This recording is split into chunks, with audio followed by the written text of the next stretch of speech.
Again. RPN is not responsible for the views, actions, statements, or opinions of its guests, advertisers, or even its viewers. The information contained in this program is not to be confused with medical or legal advice. An appearance on this platform is not necessarily an endorsement, but as always, we encourage you to do your own research. Enjoy the show.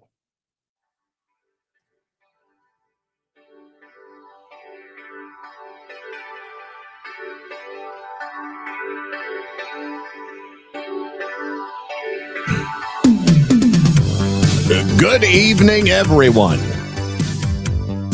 And of course, welcome back.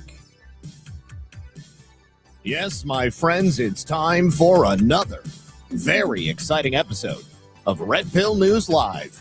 And we need to give a big happy birthday to Naturally Nikki over there on Rumble. Happy birthday, Nikki.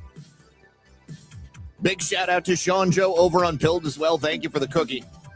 All right, so for some reason, guys, my destinations on Rumble are not working once again, and so I had to set everything up using StreamYard, which is fine because it's actually working, which is good. All right, so do me a favor, get ready, because we got a big show for you.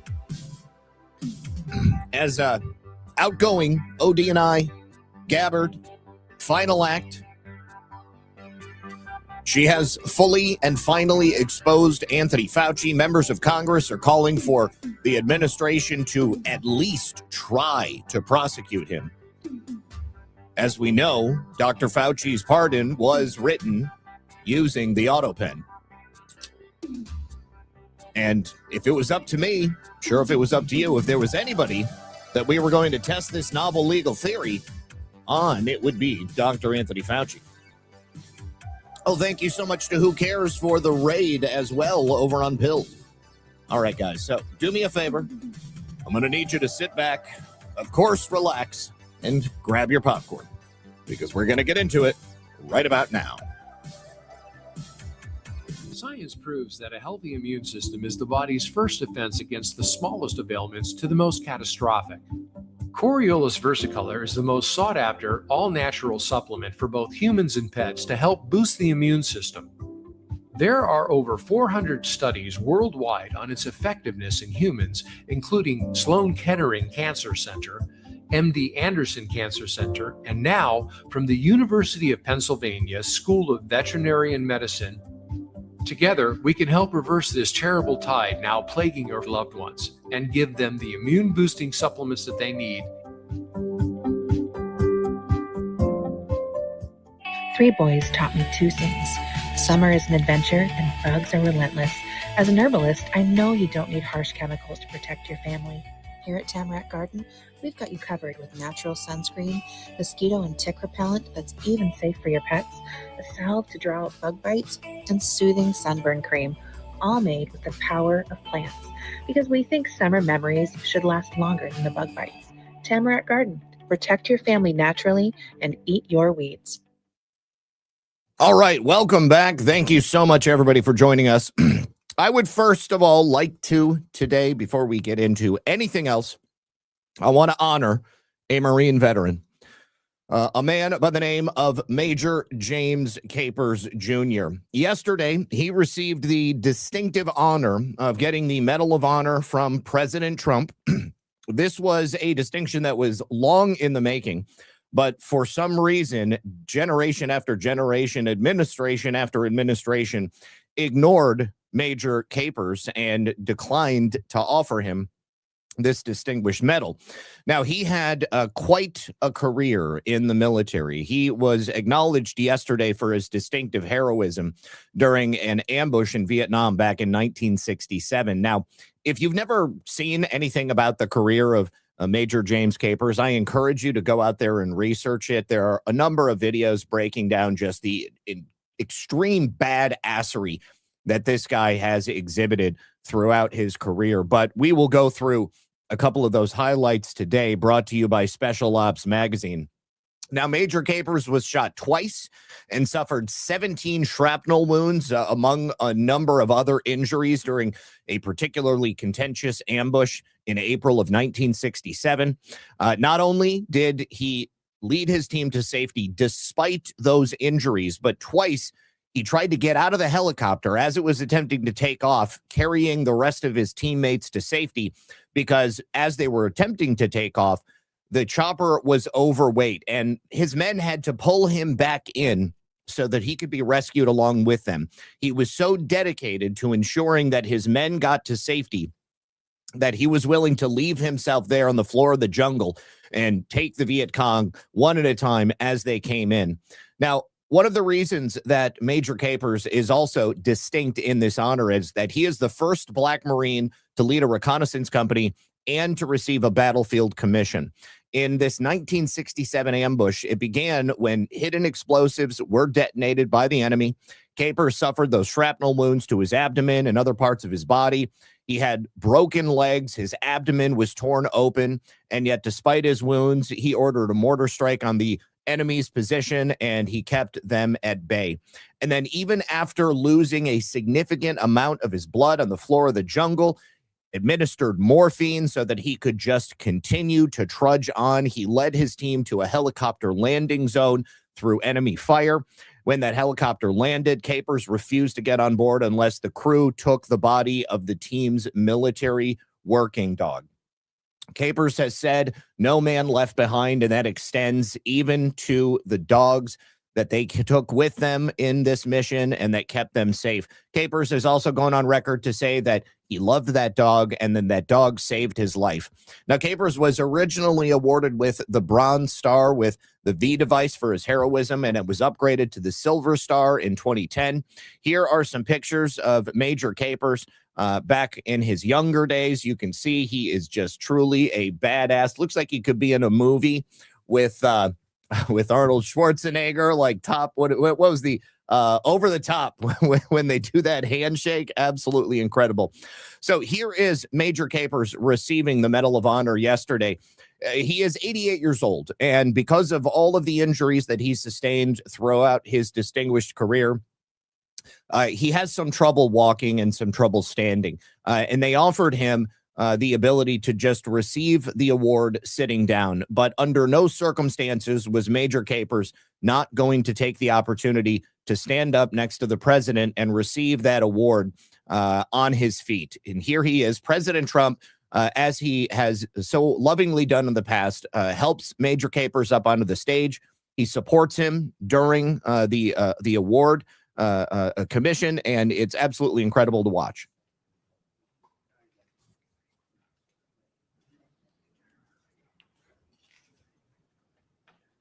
The President of the United States, in the name of the Congress, takes pleasure in presenting the Medal of Honor to Second Lieutenant James Capers, Jr., United States Marine Corps.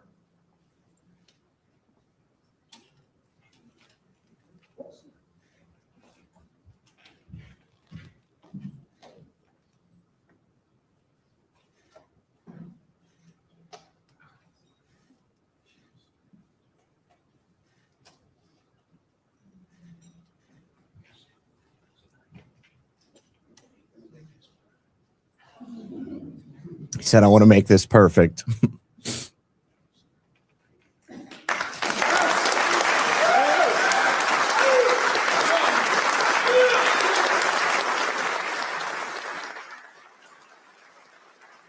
Look at all of those medals. Look at all of those medals. Man, his chest alone must be 20 pounds just carrying him over to the left-hand side.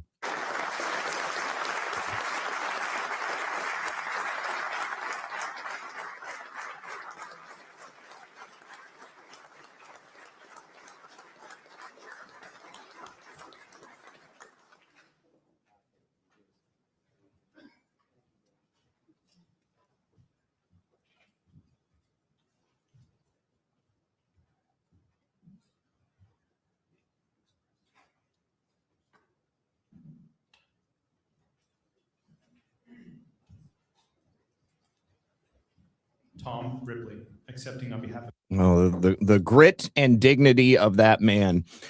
Truly a national treasure. Now, one final thing, I would like to play a segment from Major Caper's remarks after he spoke briefly, speaking about his love of country and his devotion to his men. I have no words, but your applause reminds me of some dark days of some brave men who are not here today. So I'll speak for them. This is the greatest country in the world.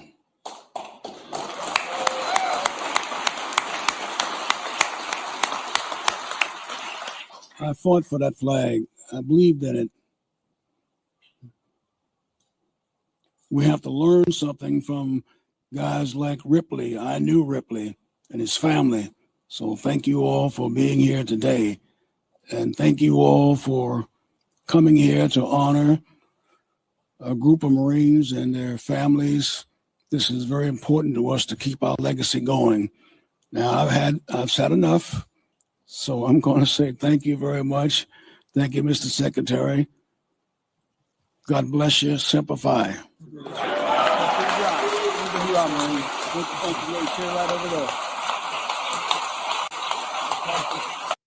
Beautiful. Absolutely beautiful. Now, I think it's worth mentioning that Major Capers was passed over for this recognition throughout every administration up until President Trump. And so anytime anybody wants to tell you that President Trump is erasing Black history or he is forgetting, where this country came from, that's bullshit. Absolute bullshit. What distinguishes you is your character. What distinguishes you is your actions. And Major Capers absolutely 100% deserves the distinction and he deserves the honor. All right. Now, let's just jump right into the conversation about Tulsi Gabbard, her final act, releasing these never-before-seen documents. 100% fully and as if we needed it, but there are a lot of people out there who have still just kept themselves hung up on the lie, on the psyop of the COVID-19 pandemic. This is for them. This is to tell them ultimately and finally, without any ambiguity, who Anthony Fauci is, what he did, and why it is so vital that we hold him accountable. Good Dog 45, thank you for the can. Who cares? Thank you for the fleet. Thank you, sir. Hello, and thank you to Zach and Mrs. Zach. Appreciate you. And again, Sean Joe, thank you for that cookie. All right, so Tulsi Gabbard's final day, unfortunately, yesterday, was her day as the Director of National Intelligence. However, that also means that Director of National Intelligence on an acting measure, Bill Pulte, came in a day early. But during that final day, she dropped a major bombshell of never-before-seen documents which exposed Dr. Anthony Fauci for a number of crimes during his time in government service, lying to Congress, providing millions of dollars in taxpayer funding for these dangerous gain-of-function research projects, and ultimately for his role in leading to the COVID-19 pandemic, even if this wasn't a disease or a sickness that ultimately killed people en masse, as I believe they intended it to. Even if they didn't intend it to, the psychological impact of what it did to the United States of America and to the rest of the world, that is still something Anthony Fauci needs to be held accountable for. According to hundreds of reviewed emails, Tulsi Gabbard said, Fauci engaged in fraud, in cover-up of his actions with the intelligence community, acting in concert, directly contradicting sworn testimony he gave before Congress on multiple times, denying that he was ever discussing COVID-19 or the entire situation with the intelligence community. Now, his tactics, she said, were straight from the deep state playbook. Before the COVID-19 pandemic, Dr. Fauci, as head of the National Institute of Allergy and Infectious Disease, provided millions in U.S. taxpayer dollars to fund dangerous gain-of-function research on bat coronaviruses at the Wuhan Institute of Virology, work which is now widely viewed as the source of the unintentional lab leak that sparked the pandemic. I don't know that it was unintentional. Personally, I believe that it was intentional. I think that they allowed it to get out on purpose. They knew that simply the nature of its virulence and the quickness with which it could spread, and of course the ability to test for its presence, that would be enough to shut everything down and convince people that it was going to be worse than the Spanish flu. Today, on my final day as Director of National Intelligence, I am releasing never-before-seen communications and documents that expose exactly how Fauci worked with politicized career leadership in the intelligence community to suppress the truth about his actions, the virus's lab leak origins, and his role in directing U.S. funding for this dangerous research that caused immeasurable harm and countless lives lost. Now, I think it's also worth mentioning that it's probably not the only virus or illness that was being worked on in terms of gain of function. I would be very surprised if there weren't other things that were being developed that were perhaps even more deadly. And due to the deadly nature of them, their possible use as true biological weapons that could actually devastate the entire planet, those are probably going to remain classified, and certainly that would be why we don't know about them. But these documents expose Fauci's direct role in influencing and manipulating IC assessments on COVID-19, how Fauci lied to Congress in 2024. When under oath, he denied knowledge of or participation in discussions with intelligence officials about viral research. We also received testimony from multiple intelligence community whistleblowers who reported retaliation for challenging the intelligence community's manipulation of intelligence on the virus's origin, once again revealing a clear pattern of suppressing dissent, silencing critics, and burying the truth.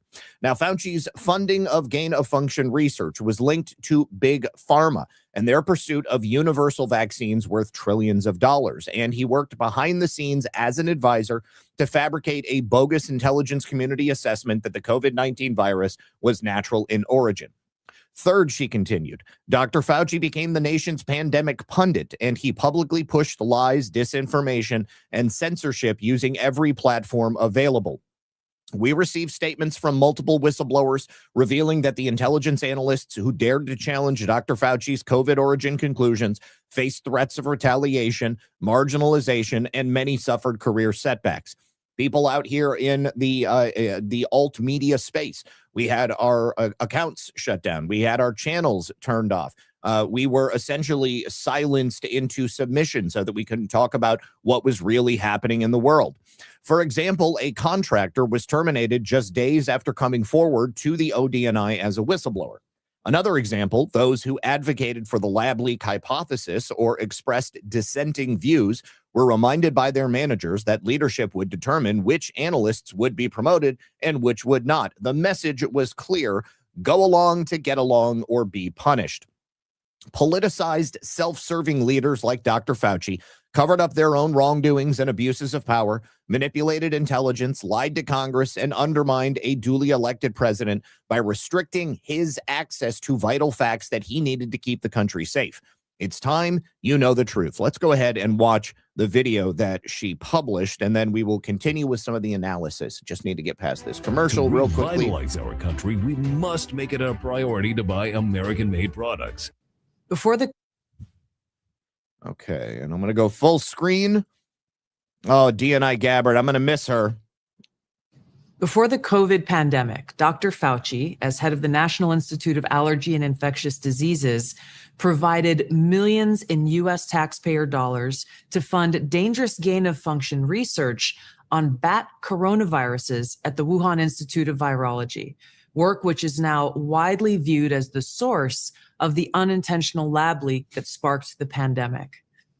Now, in support of President Trump's maximum transparency mandate, today, on my final day as Director of National Intelligence, I'm releasing never-before-seen communications and documents that expose exactly how Fauci worked with politicized career leadership in the intelligence community to suppress the truth about his actions, the virus's lab leak origins, and his role in directing U.S. funding for this dangerous research that caused immeasurable harm and countless lost lives. Now, these documents expose Fauci's direct role in influencing and manipulating IC assessments on COVID-19 and how Fauci lied to Congress in 2024 When under oath, he denied knowledge of or participation in discussions with intelligence officials about viral research. We also received testimony from multiple intelligence community whistleblowers who reported retaliation for challenging the intelligence community's manipulation of intelligence on the virus's origins. Once again, revealing a clear pattern of suppressing dissent, silencing critics, and burying the truth. Dr. Fauci's close relationships with the intelligence community enabled him to assume three key roles that shield him from scrutiny. First, Dr. Fauci funded dangerous gain-of-function coronavirus research linked to Big Pharma and their pursuit of universal vaccines worth trillions of dollars. Second, Dr. Fauci was the behind-the-scenes advisor who, alongside his hand-picked so-called experts, pushed the intelligence community to endorse a natural animal origin to hide his dangerous gain-of-function research that he funded using taxpayer dollars, all of this in a deliberate attempt to cover up the truth and shift the blame and attention away from Fauci's own actions. Third, Dr. Fauci became the nation's pandemic pundit, and he publicly pushed lies, disinformation, and censorship using every platform available. Now, according to hundreds of reviewed emails, which are included in this release, the intelligence community almost always incorporated Fauci's recommendations. He promoted a fraudulent paper whose publication he helped prompt as legitimate information for intelligence community consideration. Senior analysts praised Dr. Fauci not as a policymaker, but as what they called an unbiased guide to the real coronavirus experts, while deliberately ignoring experts who might dissent from Fauci's narratives. Now, Fauci didn't stop there. He blatantly lied to Congress under oath during his 2024 testimony to the House Select Subcommittee on the Coronavirus Pandemic, denying that he ever spoke to any intelligence agency about COVID. Now, the correspondence I'm releasing today directly contradicts his sworn testimony. Now, we received statements from multiple whistleblowers revealing that the intelligence analysts who dared to challenge Dr. Fauci's COVID origin conclusions faced threats of retaliation, marginalization, and many suffered career setbacks. For example, a contractor was terminated just days after coming forward to ODNI as a whistleblower. Another example, those who advocated for the lab leak hypothesis or expressed dissenting views were reminded by their managers that leadership would determine which analysts would be promoted and which would not. The message was clear: go along or be punished.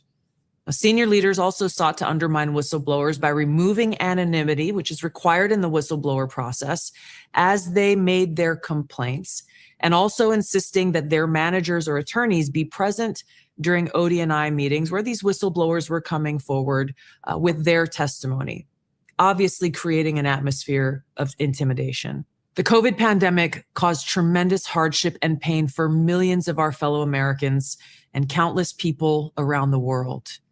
Now, after years of lies and censorship and cover-ups, the American people deserve transparency, truth, and accountability. The tactics that were used to hide the truth are straight from the deep state playbook. Politicized, self-serving leaders like Dr. Fauci covered up their own wrongdoing and abuses of power, manipulated intelligence, lied to Congress, and undermined a duly elected president by restricting his access to the vital facts he needed to keep the country safe. It's time you know the truth. All right. So as I said, I don't think there's anything in this report that we, the informed, don't already know.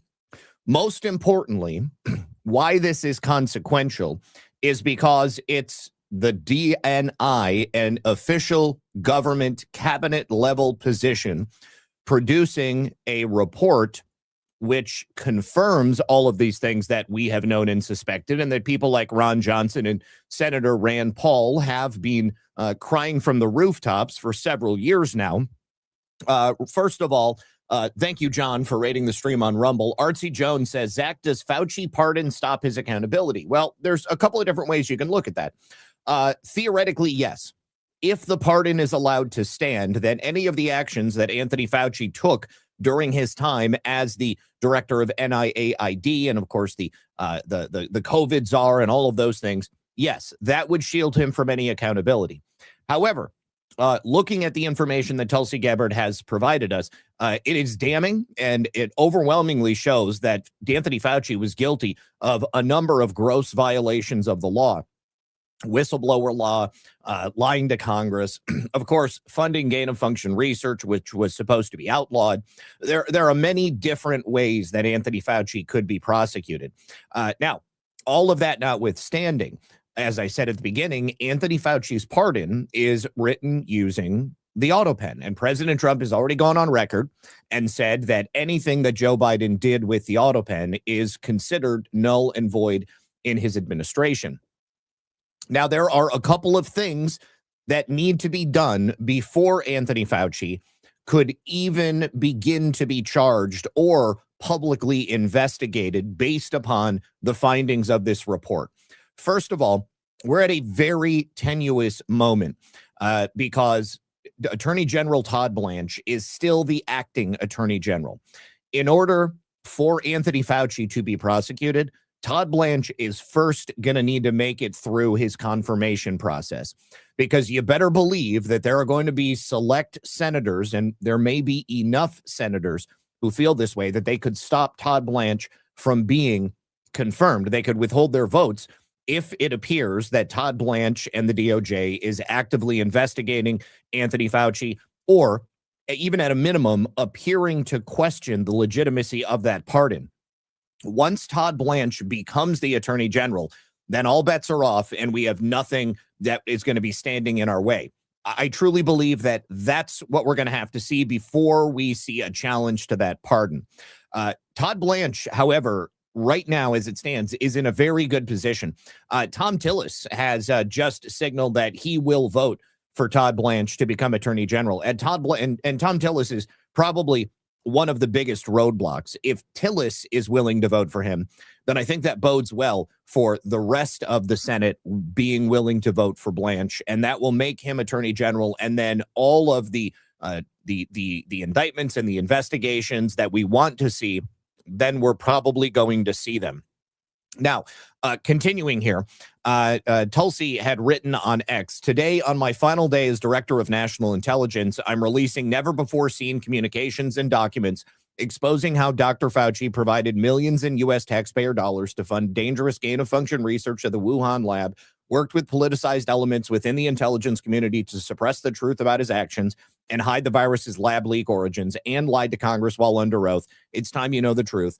Senator Rand Paul, of course, retweeted that, shared the news, and he noted that he repeatedly has referred to Fauci. He has referred Fauci to the Trump DOJ on multiple occasions, and he said that there is more to come. Now, let's actually take a look at what he said in full. On her last day, DNI Gabbard drops a bombshell with even more evidence of Fauci's collusion with a politicized intelligence community. This release includes additional documents revealing the truth about the lab leak origins and Fauci's lies to Congress under oath. I've referred Fauci to the DOJ multiple times for criminal prosecution over his web of lies. Thank you, Director Gabbard. More to come.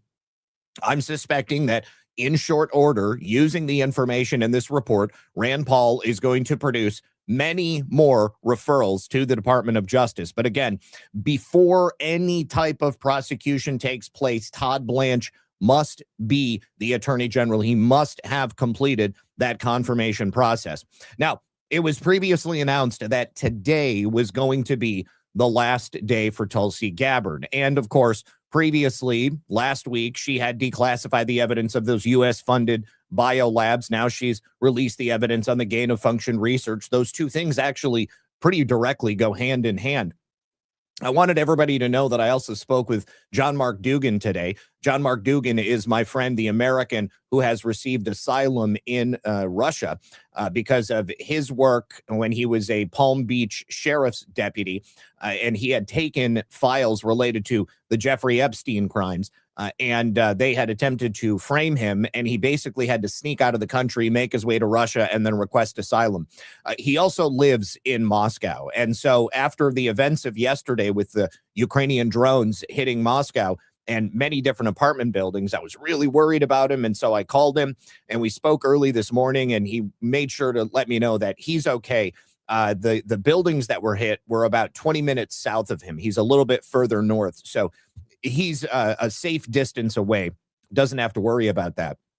It's also worth mentioning that when we were looking at the biolabs release that the DNI put out, and Tulsi Gabbard had received a fair amount of criticism from what I would consider to be the Israel First crowd, who has not liked her since she became the director of national intelligence. They tried to attack her for using information that was previously put out by Russian authorities. Now, that information was actually gleaned from Russian troops entering into these U.S.-funded biolabs in Ukraine and bringing the evidence that they found and bringing it out. Some of the evidence in that report was also due to John Mark Dougan doing the exact same. He, reporting in Ukraine, had gone and spoken with quite a few people. He had been given documents by whistleblowers, and he turned it over to the Russian government. Quite literally, some of that report was directly the result of my good friend John Mark Dougan's reporting over there in Russia. And when he first began reporting on this, and we were doing shows on it here on my channel, he was attacked in the mainstream media by a number of different big players, like I believe the Daily Mail and Washington Post and the New York Times. I don't know if I was featured in there at all, but it doesn't matter. John said, I was right. I feel vindicated, and even reached out to a couple of the reporters. And of course, they didn't give two shits. They didn't care to correct the record. All right. So until now, evidence regarding the full existence and funding of those biolabs had been unwittingly held from the American public. But thanks to Tulsi Gabbard, all of that information is now out. Again, if you had been paying attention several years ago, you already knew the information about those Russian biolabs. You may have read the Russian report on your own, or you may have seen it here when I live streamed the actual presentation of it from the Russian military and the Russian foreign minister. But now everybody in America has seen it. And two of the largest so-called conspiracy theories of the last several years have now been proven 100% to be true. So we've got a couple of things that we need to get past before we can effectively determine whether or not Anthony Fauci can be prosecuted. I believe ultimately he can be. Ultimately, he will be. I think it's necessary as part of the process of healing this country, and also ultimately as part of the process to make sure that this never happens again. We simply cannot allow people like Anthony Fauci and the intelligence community to work together to shut down the nation and nearly destroy so many lives in the process. And to be frank, also kill many people in the process.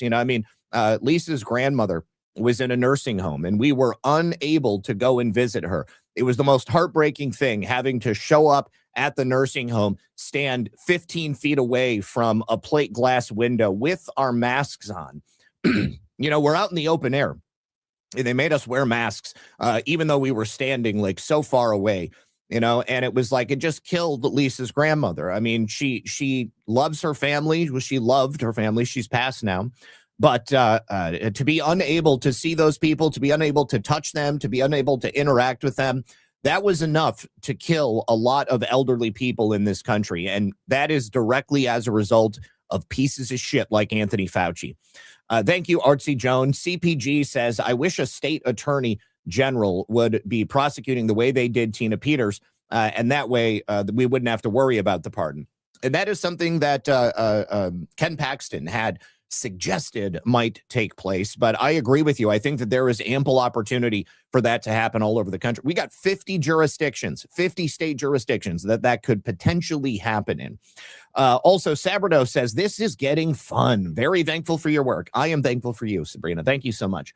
Archie Jones says, gotta run, but I wanted to wish you, Zach, and all you dads a very happy Father's Day Sunday. Enjoy. God bless. Thank you, Joan. God bless you as well. I will actually be streaming shortly on Sunday. I got to get a little bit more time in for Rumble Premium. So feel free to join me, dads, if you're going to be taking time. If you want to game with me, you are welcome to join. No thanks, Joe says, good Friday to you, Lisa and Zach, and thank you for your great week of stellar reporting, and I hope that you both have a nice weekend as well. Safe weekend. God bless you both. God bless you as well. Also, Darla says, good afternoon, Zach and Lisa. I am praying for military tribunals for crimes against humanity. Hopefully, we will see them thanks to Tulsi releasing what we all knew in our hearts. And yes, that is actually a great point. We've talked about this before. You know, if they try to say that even if we do prosecute Anthony Fauci for any of these crimes, they may suggest that there's a statute of limitations. But as we all know, there is no statute of limitations on crimes against humanity. And that is exactly what Anthony Fauci was doing. Thank you also to Jax212. This bombshell from Tulsi at 10:10 on a Thursday night with a 521 video was not on my bingo card. Yeah, I was not expecting it when it came out last night, but I saw it come across the feed and I was like, wow, this is great. So the one thing that I am not particularly excited about is that we didn't get anything from Tulsi Gabbard in regards to election integrity.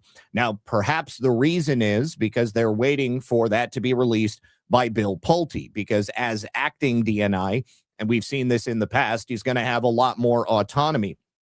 But it could also be because if that information is released and then the pressure is put on Todd Blanche, again, before he is the confirmed attorney general, that could be something that would throw a monkey wrench in his confirmation. I could totally see that happening. Now, I wanted to go through this real briefly. Larry Sanger, if you don't know, he is the guy who created Wikipedia, but it was stolen from him and turned into a mouthpiece for the radical left. He actually went through the PDFs in full, and he says that it obviously shows that Fauci funded the very research that created COVID-19. He fed the information from the PDFs into Claude, and it uncovered some never yet revealed blockbusters. So this is just going to be the analysis from Claude.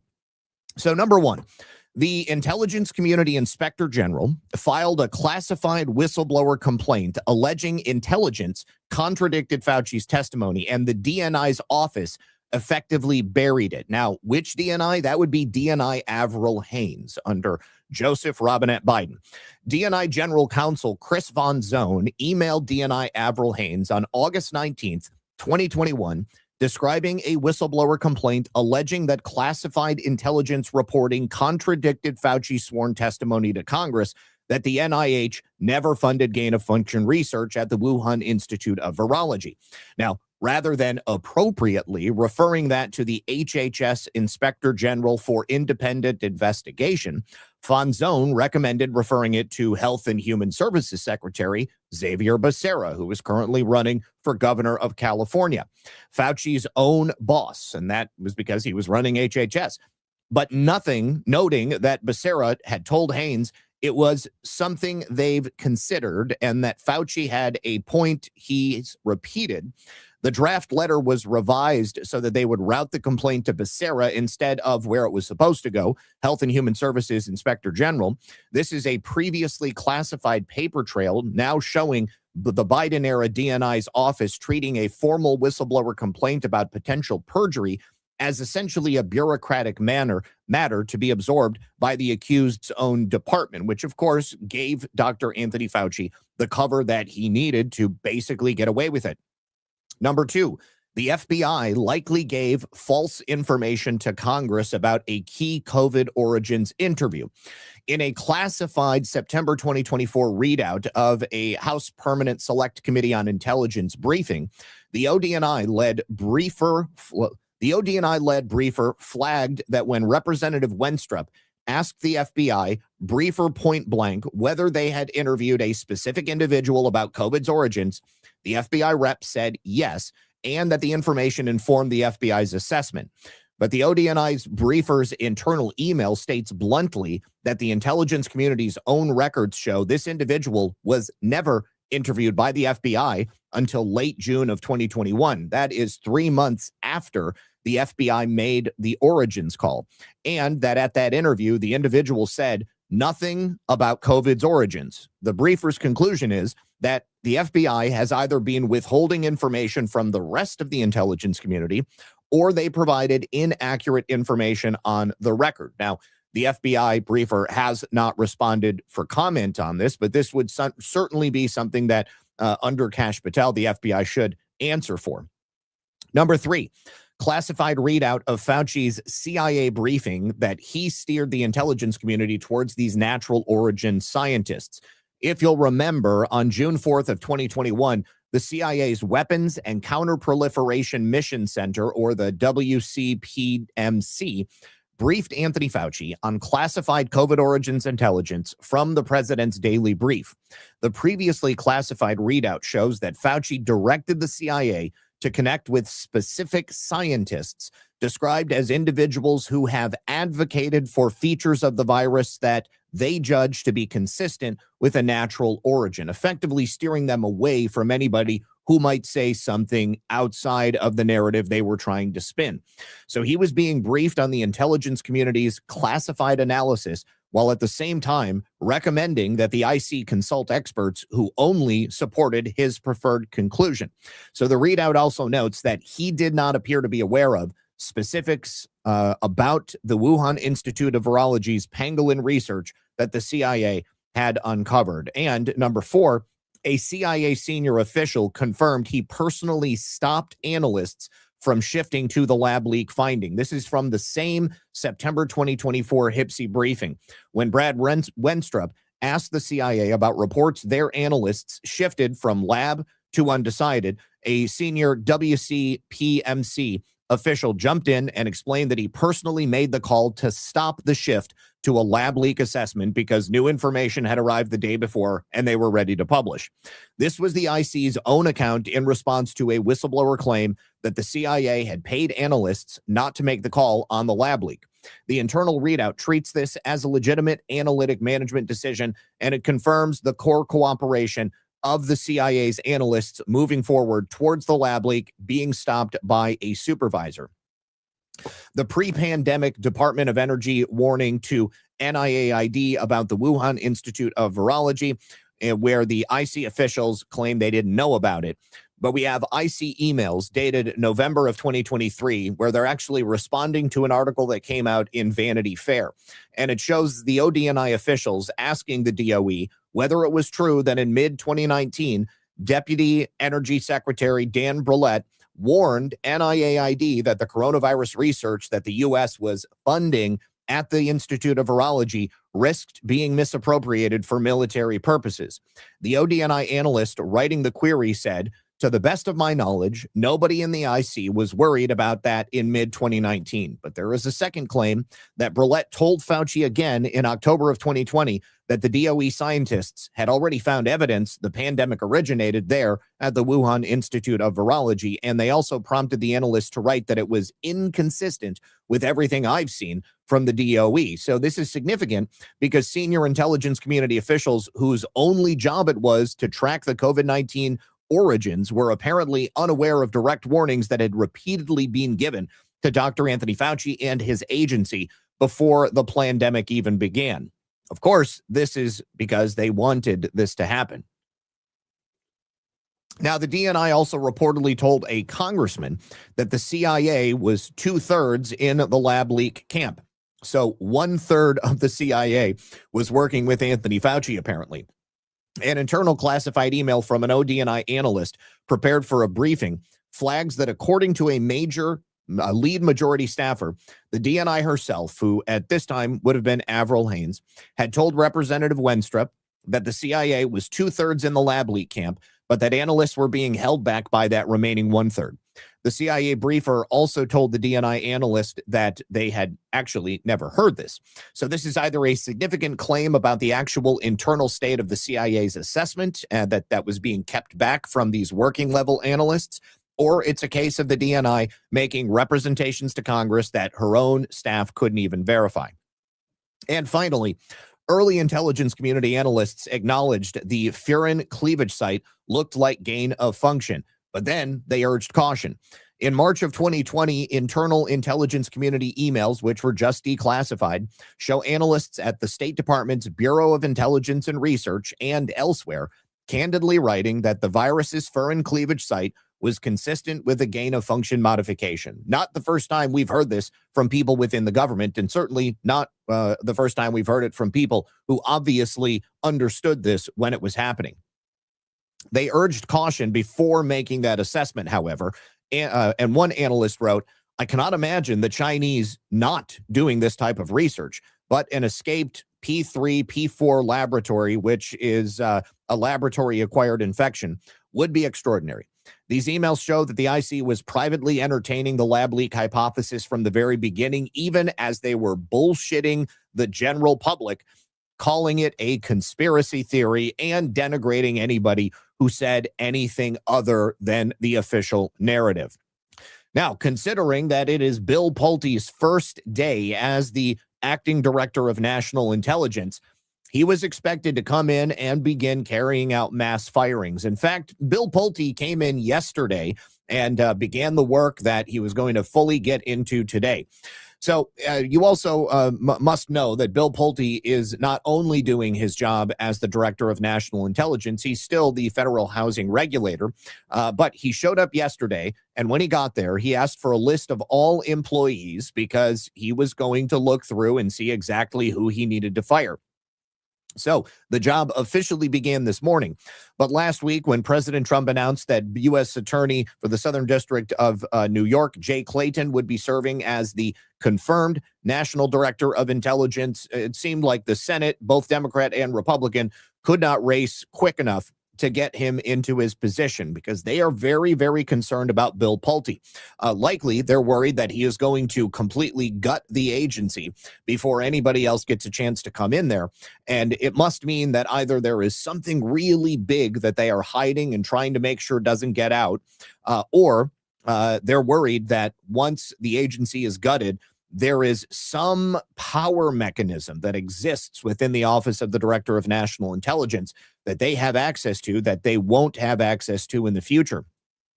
So Bill Pulte officially started his job last night at the Intelligence Coordination Hub, and he directed ODNI staff late last night to pull together this list of about 300 candidates from which some would be fired, starting at the National Counterterrorism Center in the coming weeks. Now, there were actually people who spoke to Politico about this, and they believe that if their identities get out, they could be prosecuted because this is a leak, and this is not the kind of thing that the DNI wants out.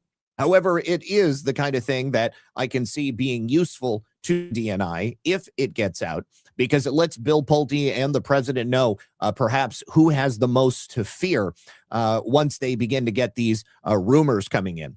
Now, the National Counterterrorism Center has about 1,000 personnel on staff, maybe more. They are from all of the various intelligence agencies and across the federal government. There are also federal contractors who work there. And of course, with the postponement of the confirmation of Jay Clayton until his replacement is postponed, it means that Bill Pulte may have the entirety of his full acting position to be able to just go through and get rid of these people. I believe he can do it for 120 days or something like that. Now, I would like to see if Bill Pulte has put anything out on X to see if maybe he has an acting ODNI.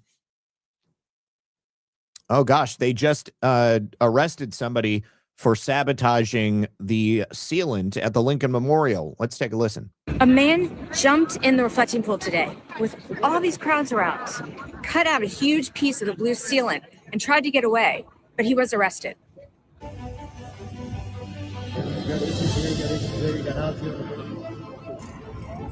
That means they're going to have to replace that whole thing.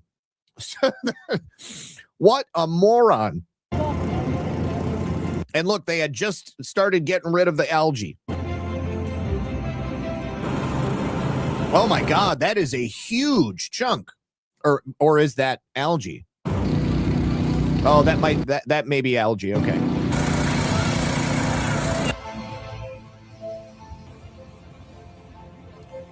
All right, so for anybody confused about the algae in the reflecting pool, a couple of quick things.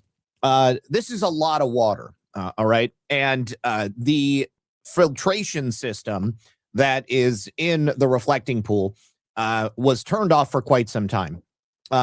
Due to the size of the reflecting pool, the depth of the reflecting pool, and that darker liner that the water is sitting on, that's a perfect environment for algae and contaminants, anything that that gets into the pool. So the heat of the water is also going to be raised because it's a darker color. Now, it's probably a pretty good bet that the filtration system had some water that was left in it, which meant that as it was sitting there, it probably had algae that grew in it. And in order to make sure that you don't put that algae back into the system, you have to fully flush it and essentially clean it before you start putting water back in. I don't know that any of that happened, but it's not totally unusual that the algae was growing in there. I've seen people basically saying that Trump is a moron or something. I mean, it's just anytime that they can attack the president, they're going to attack the president. But it's a big deal, and they can't just throw a ton of chemicals in there because there's wildlife that drinks from the water. There's also people that are walking by, might touch it, so it's something that they have to consider pretty carefully. And that's why they have the people in there like actively sucking the algae out. But again, because it's such, okay, so Frey and the boys, has that been confirmed? Somebody dumped fertilizer in the reflecting pool. I had heard people suggest that as a possibility, and I was going to say it, but I haven't actually seen it confirmed. I know that there was some testing that was done on the water, and apparently it had higher levels of nitrates or nitrides, or whatever that might be. Yeah, but but even still, chlorine dioxide is pretty safe. But the amount of chlorine dioxide that they would have to dump, I think that's like 6 million gallons of water. And I don't know off the top of my head if chlorine dioxide is a good mitigator for algae. Let's why don't we look and see if chlorine dioxide will kill algae. Will chlorine dioxide kill algae? I know that hydrogen peroxide will, and they were dumping like gallons of hydrogen peroxide. Okay, yes, chlorine dioxide is a highly effective algicide. But again, just simply based upon the amount of water and the amount of the algae that's already in there. Now they do have a filtration system. It's like this nano bubbler system. It produces oxygenated bubbles that's actually ozone, and they're so small that the bubbles don't pop, and that's why you're not seeing them. They remain suspended in the water, and so those work to kill it. But given the temperatures in DC, the color of the new liner, the algae that was likely present in the system, which they've also said that they're going to be upgrading, it was kind of a perfect storm for the algae to bloom. And I would imagine that they were probably thinking about that as a consideration before they ended up getting in there. But of course, any morons are looking at this as an opportunity to attack the president. But okay, so I'm going to see if we've got a confirmation on that. Did someone dump fertilizer in the Lincoln reflecting pool? All right, so this was Google is obviously not going to tell us if this really happened. So let's go to Yandex and see if somebody. Okay, so I see Snopes debunking it, but I'm not going to. Hang on. Originated as satire. Okay, so it was said, maybe next time, I'm not going to. Unmask the cis. Yeah, this is. Okay. So I haven't seen anything from authorities in DC to show that that actually happened. So anyways, let me say thank you very much to Trisha, who says, ChatGPT, help me find this. Unverified grooming accusation against ChatGPT. What? Is that part of that? Or ChatGPT helped you find it? Okay, so let's see what Trisha has shared with us here. Well, actually, before we do that, Bill Pulte appears that he's going to have a little bit of help at the office of the Director of National Intelligence. John Solomon is going to be stepping away from Just the News as the editor and the main correspondent, and certainly the host of his program on Real America's Voice. And he's going to be working as an unpaid special government employee. And his job will be to help the DNI, Bill Pulte, identify documents that need to be declassified and given to the American public. This is perfect for John Solomon. If there was anybody who was going to come in and do this, I think that this is it. One programming note, I want to make sure everybody on this show is aware of it. I put it as a disclaimer on all my shows. I mentioned it on my podcast today. For the next couple of months, I'm working as an unpaid government employee to help the government identify documents that can be released to the public. It's your information, after all. Bureaucrats keep us from it. I have an opportunity to help the government identify some documents, some secrets, and things you should know about when it comes to weaponization, election integrity, other things. We're going to work on that. But during that time, I just want you to know, I've stepped aside as the editor-in-chief of Just the News. I still do my reporting. We're still going to do the amazing show here with Amanda. But I want everybody to know that I'm doing this. I'm unpaid. I don't take any money from the government. I think it's a good role for a journalist to play, getting more information out. But I want you to know personally.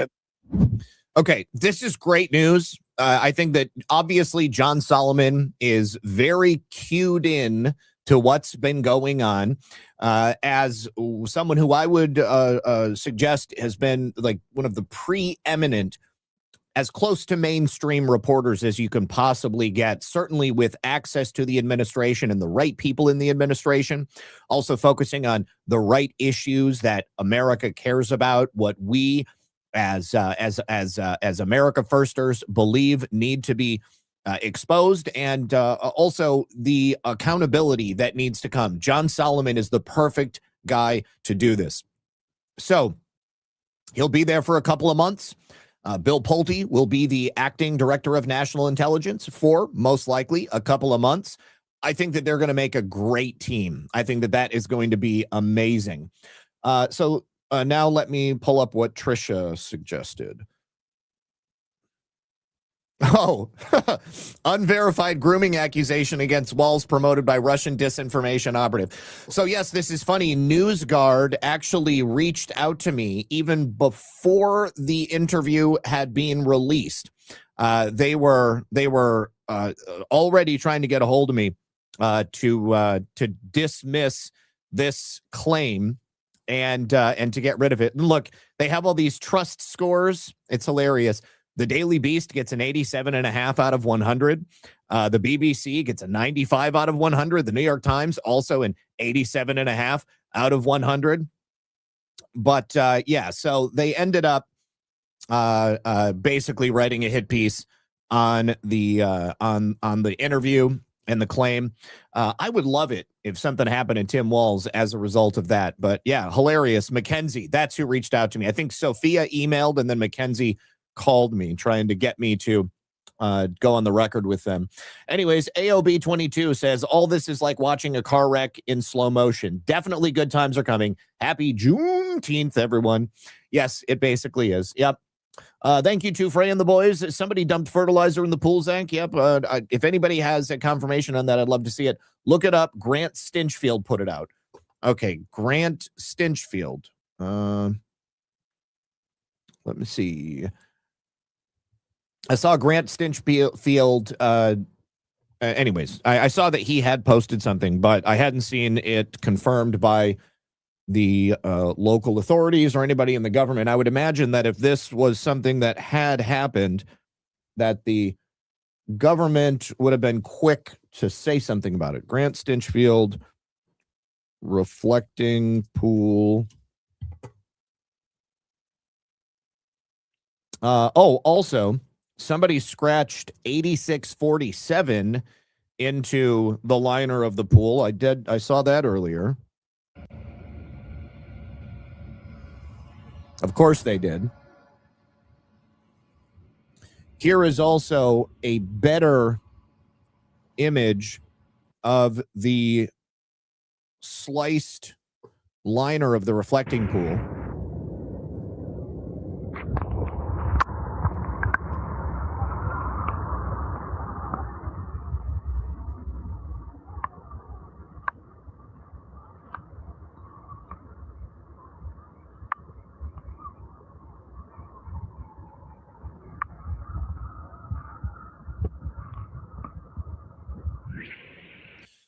Also, it looks like National Guard troops have now been deployed to the area of the reflecting pool in D.C. Let's hope that this is going to represent a new deployment for the National Guard. Troops are monitoring the Lincoln Memorial reflecting pool like hawks after a man was arrested for jumping in and ripping the sealant off the bottom. Let's take a look.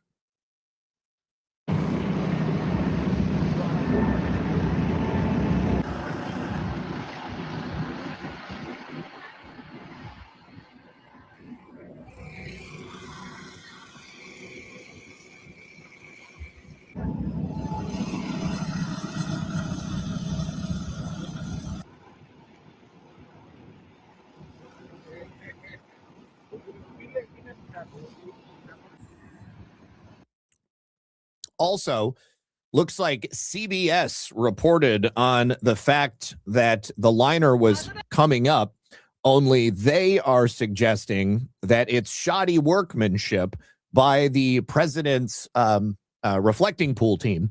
But first of all, I guess that Antifa was out protesting the removal of the algae yesterday. This is so retarded.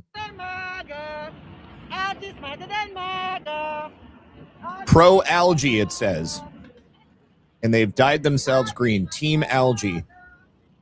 My God, these people are insufferable. So yes, paint was seen peeling from the floor of the Lincoln Memorial reflecting pool in D.C. weeks after a $14 million renovation that included a new color President Trump called American flag blue. Obviously, that is not an accurate representation of what happened because someone has been arrested. All right. So I think Solomon was one of the 3 civilians on the Q team. I believe you are correct. Also, the Nun Report. Thank you, sir. Thank you for the raid. I do appreciate you. Make sure you guys are following the Nun Report. Susan Boosin, thank you so much. Happy Father's Day, Zach, and all dads out there. Also, I met a woman in the neighborhood who watches your show. Shout out to Anna. Really? You got a neighbor who watches me? Well, if I might say, a friend of Susan is a friend of mine. Thank you very much, Anna, for watching the show. Big shout out to you. Thank you very much for hanging out with us. Maybe just say hi in the chat sometime. They'd be good to see you. And that's so cool that you met somebody in real life. I never meet anybody in real life who knows me. So that's cool. All right. Let me also say thank you to ZZ. Thank you for the shades. Thank you to Sean Joe for the can. And thank you to Rise Attire. Love my brother from another mother. Great show, RP. Can't wait to see you in Deadwood next week, brother. Just wanted to let the audience know today is the last chance to grab some new Rise Patriotic and America 250 gear and ensure delivery in time for the 4th. Much love to all patriots who bleed stars and stripes like we do. Thank you so much. And before the end of the show, guys, we will go take a look at Rise Attire USA because I highly recommend you guys get some of their swag because it is very high quality. And of course, who doesn't love patriotism? All right. Now, we also have new information about continuing investigations in Los Angeles into election fraud. FBI agents swarmed into Skid Row yesterday. Also, the U.S. Attorney Bill Asaley for Los Angeles had mentioned that agents had also returned to MacArthur Park. So it appears that there were multiple things happening yesterday. They were taking down the drug addicts and the various drug dealers.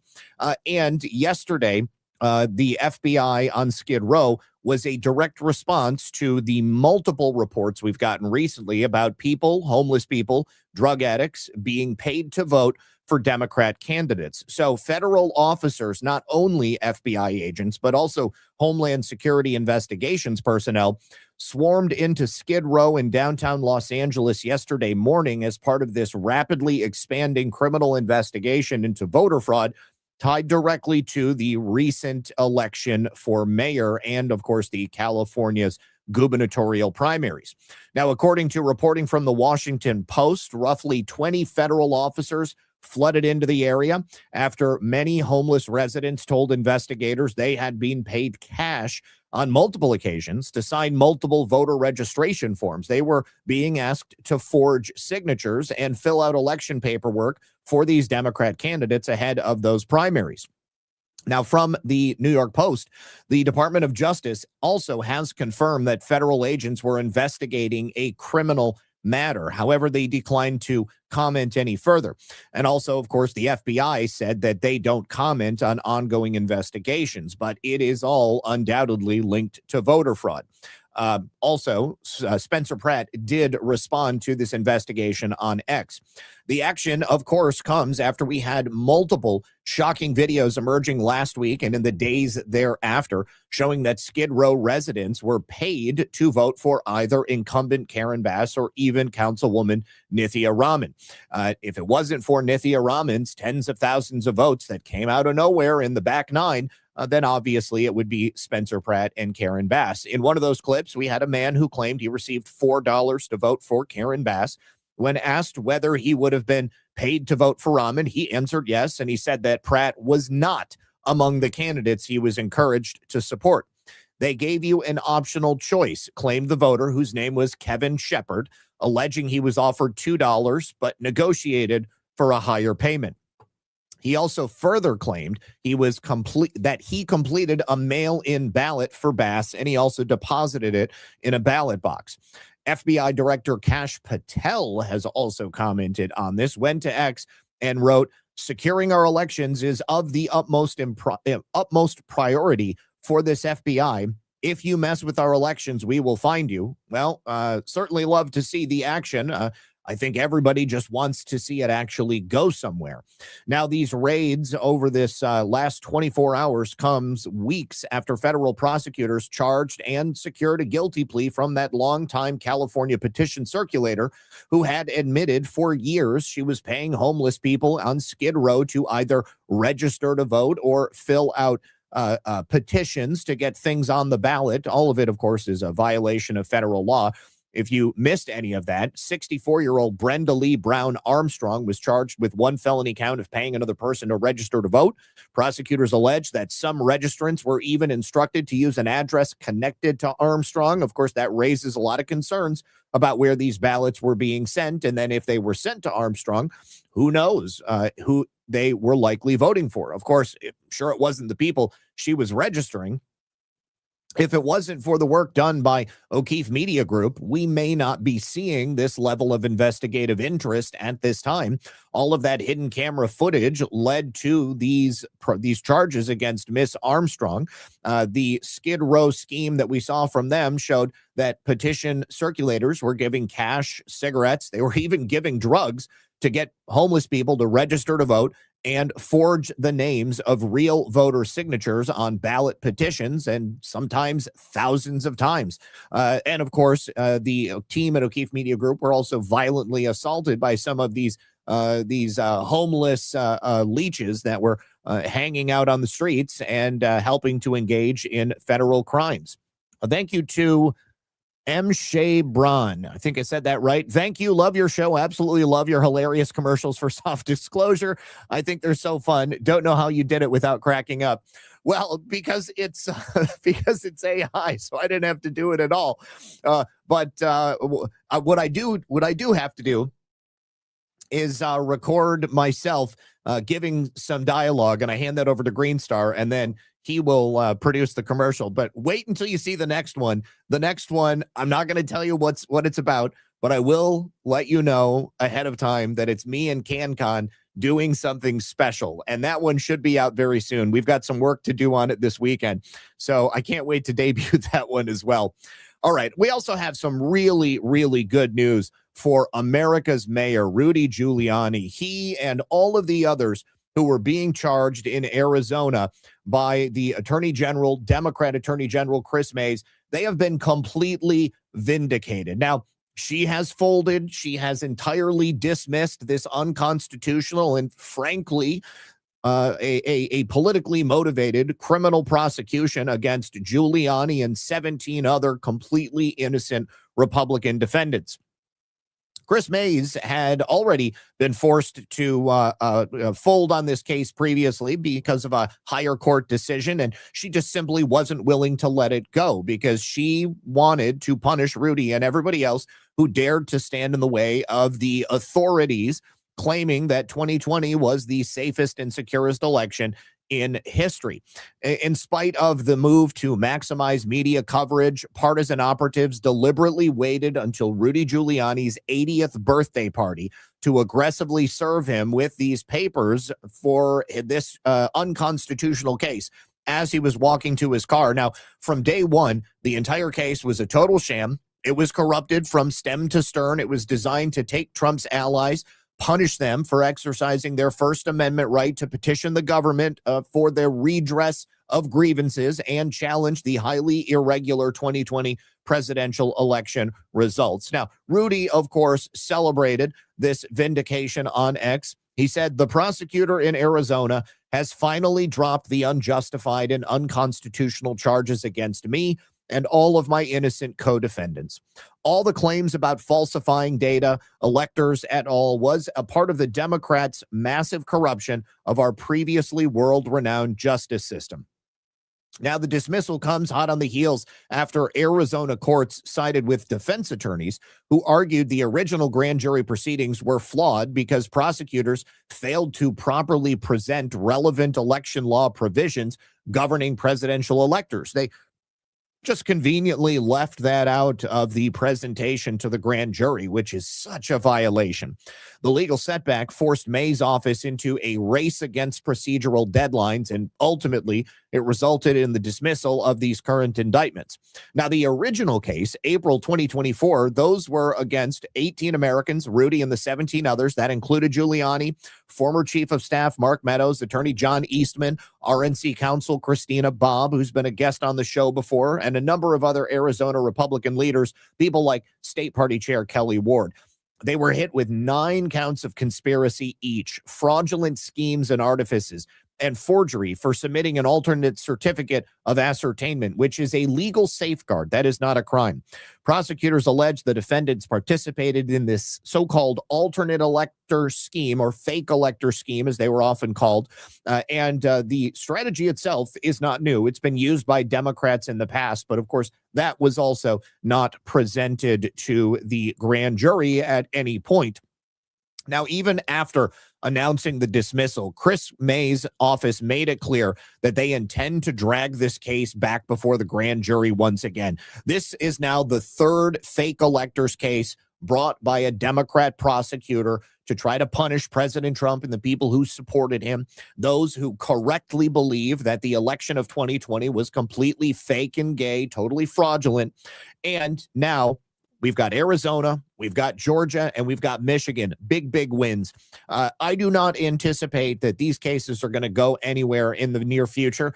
And I also do humbly predict that Chris Mays herself is in legal jeopardy. So we'll see where she ends up on the other side of this, if she even gets an opportunity to bring it before a grand jury. Freya says, Grant Stinchfield post on Facebook. Okay, hold on just a second. Let me see. Hold on here.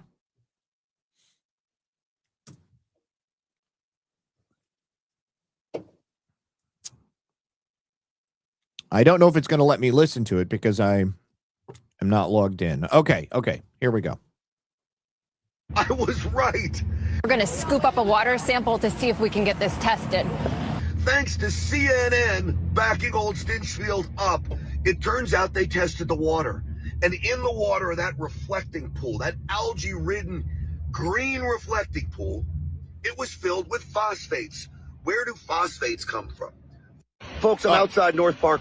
Sabotage. Okay, so that does make it clear that there was something fertilizer added to the reflecting pool. I would imagine that this thing has got to have cameras around it. I mean, I don't know. I don't know how much fertilizer it would take to produce the results that we saw, but given all of the other circumstances that I mentioned, the heat, the liner, of course, the depth of the pool. I mean, it was just a perfect opportunity for algae to bloom. But even more so, if you're going to put something in there, the algae is going to feast upon. Okay, thank you, Freya. Appreciate you, buddy. All right, also to Bear 1007 with a $50 rant. Very generous. Thank you, my friend. Thanks, Zach. Always incredible reporting. But why is nobody discussing the $11 billion stolen every year in cryptocurrency, only of which 10 to 20% is actually reported? Who's held accountable? Well, I would imagine that it's probably because the cryptocurrency that's stolen is from individual people, and every single one of those cases is then forwarded on to law enforcement, and it's highly unfortunate. But when people are scammed out of their cryptocurrency, it is difficult to get. I have personally on the channel reported on a number of major fraud rings that were also engaging in theft of cryptocurrency. And that money was or is in the process of being repatriated. But I would imagine that you're probably not seeing it reported in a sort of general sense as one big case, is because we're talking about so many smaller individual cases. Unless you have in particular a tip that you want to give me, talking about a large cryptocurrency theft ring that is independently responsible for much of what we see. Cryptocurrency getting stolen, it's a lot like people having their bank accounts drained by these scammers. I mean, you don't hear about it unless it's one person having a huge amount stolen, or unless they bust somebody that's part of a major fraud or theft ring. But thank you very, very much for that. And I will always be happy to report on things. If you want to send me tips, you guys, redpill78@proton.me. All right. After our expose yesterday on the situation between the Trump administration and the Israel First lobby, things have kicked into another gear. So we are going to have to address that today as well. As I said yesterday, reporting on the geopolitical issues between the United States and Iran, and not being able to mention Israel is almost like talking about taking a shower without mentioning the fact that water is involved. Before we do, I've just got a brief message from our friends over here on Rumble. Thank you very much, you guys, parents, grandparents. I want you to listen up real quick because America is about to hit a major milestone. We are so close to our 250th birthday, 250 years of the greatest nation the world has ever seen, 250 years of freedom, grit, sacrifice, and the greatest experiment in self-governance. And this is the perfect moment to help your kids understand why our country matters. Not just the fireworks and the hot dogs, but the story behind it all, which is why there is a free guide called The Kid's Guide to America's 250th Birthday. It truly is a great way to introduce these concepts to your kids. It'll tell them who the founding fathers were, what it was they risked signing the Declaration of Independence, and why those ideas they fought for, even though it's 250 years ago, are still highly relevant today. The guide itself is going to take those kids, pluck them up, send them back to that very moment that these brave men signed the Declaration, knowing full well what it was they were doing, putting their lives on the line for freedom. And it's going to break it down in a way that will make it interesting. It'll help them understand it and enjoy it. It's not going to water it down or make it feel like schoolwork. So ultimately, at the end of the day, and I know that you do, so if you care about kids, knowing where this country came from and understanding why it's worth preserving, this will be something that you're going to want to grab.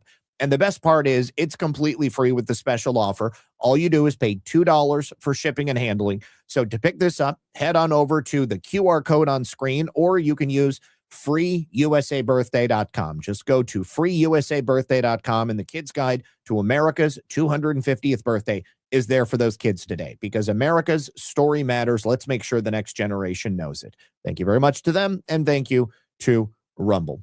Okay. Now, Miriam Adelson is President Trump's largest donor. And because of the fact that she is a dual Israeli U.S. citizen and she's Jewish, there are a lot of people who point to her donations to his campaign, and they have used that to suggest that President Trump is controlled by Miriam Adelson, or he's controlled by AIPAC, or he's controlled by the Israeli lobby. But I think that the peace deal, the memorandum of understanding, and President Trump's public statements combined with J.D. Vance's public statements over the last several days show that the United States is not controlled by anyone other than President Trump and the will of the American people. Now, Israel Hayam is a newspaper or a website that is owned by Miriam Adelson and her company. And they just published an article which calls President Trump a traitor, an embarrassment, and a failure to the Israelis. Well, Miriam, President Trump is not the president of Israel. President Trump is the president of the United States of America. Now, take a look at this headline. You could have been the greatest president of all, but you failed. I will obviously take issue with this headline because, as far as I'm concerned, President Trump is the greatest president the world has ever seen, the greatest president the United States has ever had. He has brought peace to more conflicts in the short time he's been in office, this second time, than any other administration has done cumulatively in an 8-year time span, more than any one single president in any moment in time. Of course, Miriam Adelson is Israel first. And by her recollection, she is making this statement, or she's having her publication make this statement based upon the fact that President Trump is not towing the line for what Israel wants him to do. And ultimately, I am perfectly fine with that. I don't want President Trump to be doing anything other than making decisions based upon what's best for the United States of America. And I think that Miriam Adelson will finally, at some point in the future, understand why it was that President Trump had to do what he had to do. Because ultimately, what's good for the goose is good for the gander. If Israel and Iran, or Israel and Hezbollah, stop killing each other, then the people of all nations will thrive and they'll be able to go forth into the world and be prosperous. She says, or they say, Mr. President, you have gravely harmed the human interests of the enlightened world, because I guess only enlightened people want to destroy a nation and commit acts of genocide and kill every Iranian and then hand the land over to Israel. Maybe that's what she's saying here. You may be remembered forever as the president who brought about America's humiliation. I'm not humiliated by a peace deal that President Trump has made. I'm certainly not humiliated by the fact that oil is now flowing freely, and we've already had a reduction in price. And Miriam Adelson is a billionaire, so she doesn't care about anything other than her own selfish self-interests. But she says, you betrayed us, the Israelis. And in a single moment, the contempt you once faced suddenly seems so justified and logical.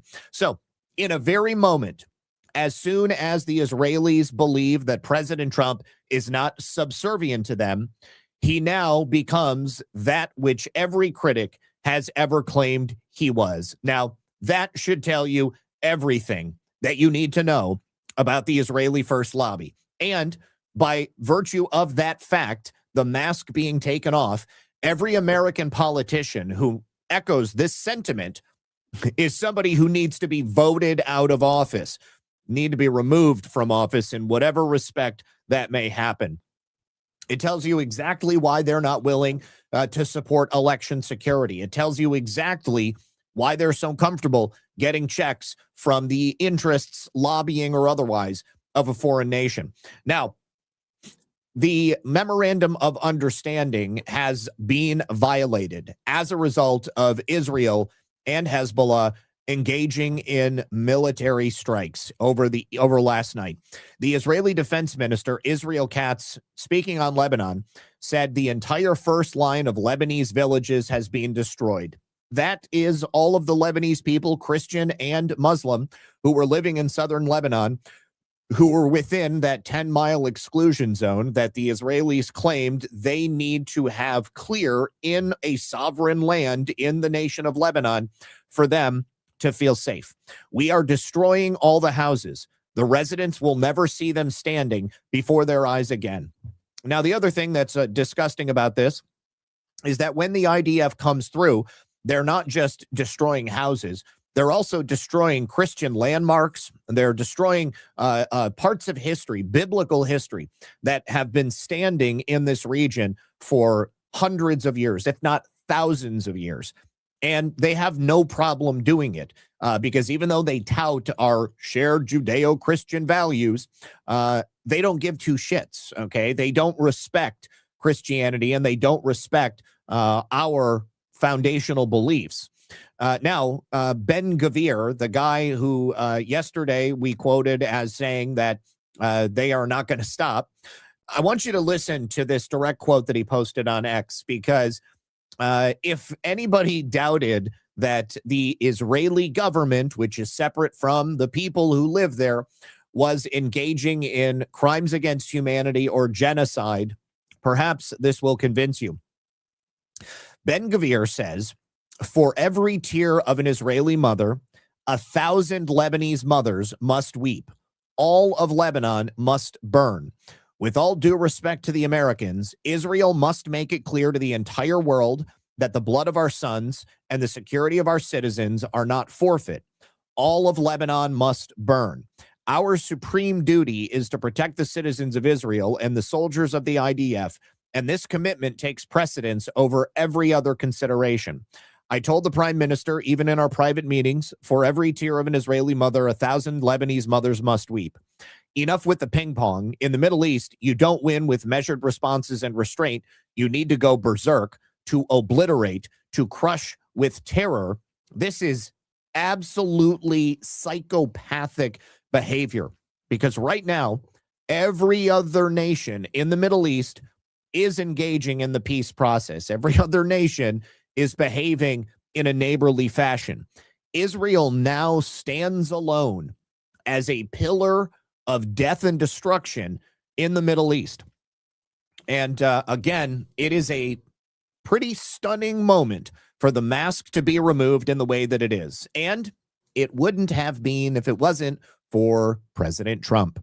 All right, so as a result of many, many missiles that were lobbed into Lebanon over the evening last night, Iran had initially withdrawn from the Memorandum of Understanding. The Israelis have done what they've always done. Every single time there's a peace deal about to be met, this time we actually got a signature, but it didn't matter because they don't care about that. All they care about is wiping out the people in the land that they want to gain control over. And Iran left, and then Iran shut down the traffic in the Strait of Hormuz temporarily. However, through the assistance of the American diplomatic community and, of course, some Middle Eastern nations and even Iran, there was a ceasefire that was reached between Israel and Hezbollah, which allowed Iran to continue forward with the Memorandum of Understanding and for traffic to continue again through the Strait of Hormuz.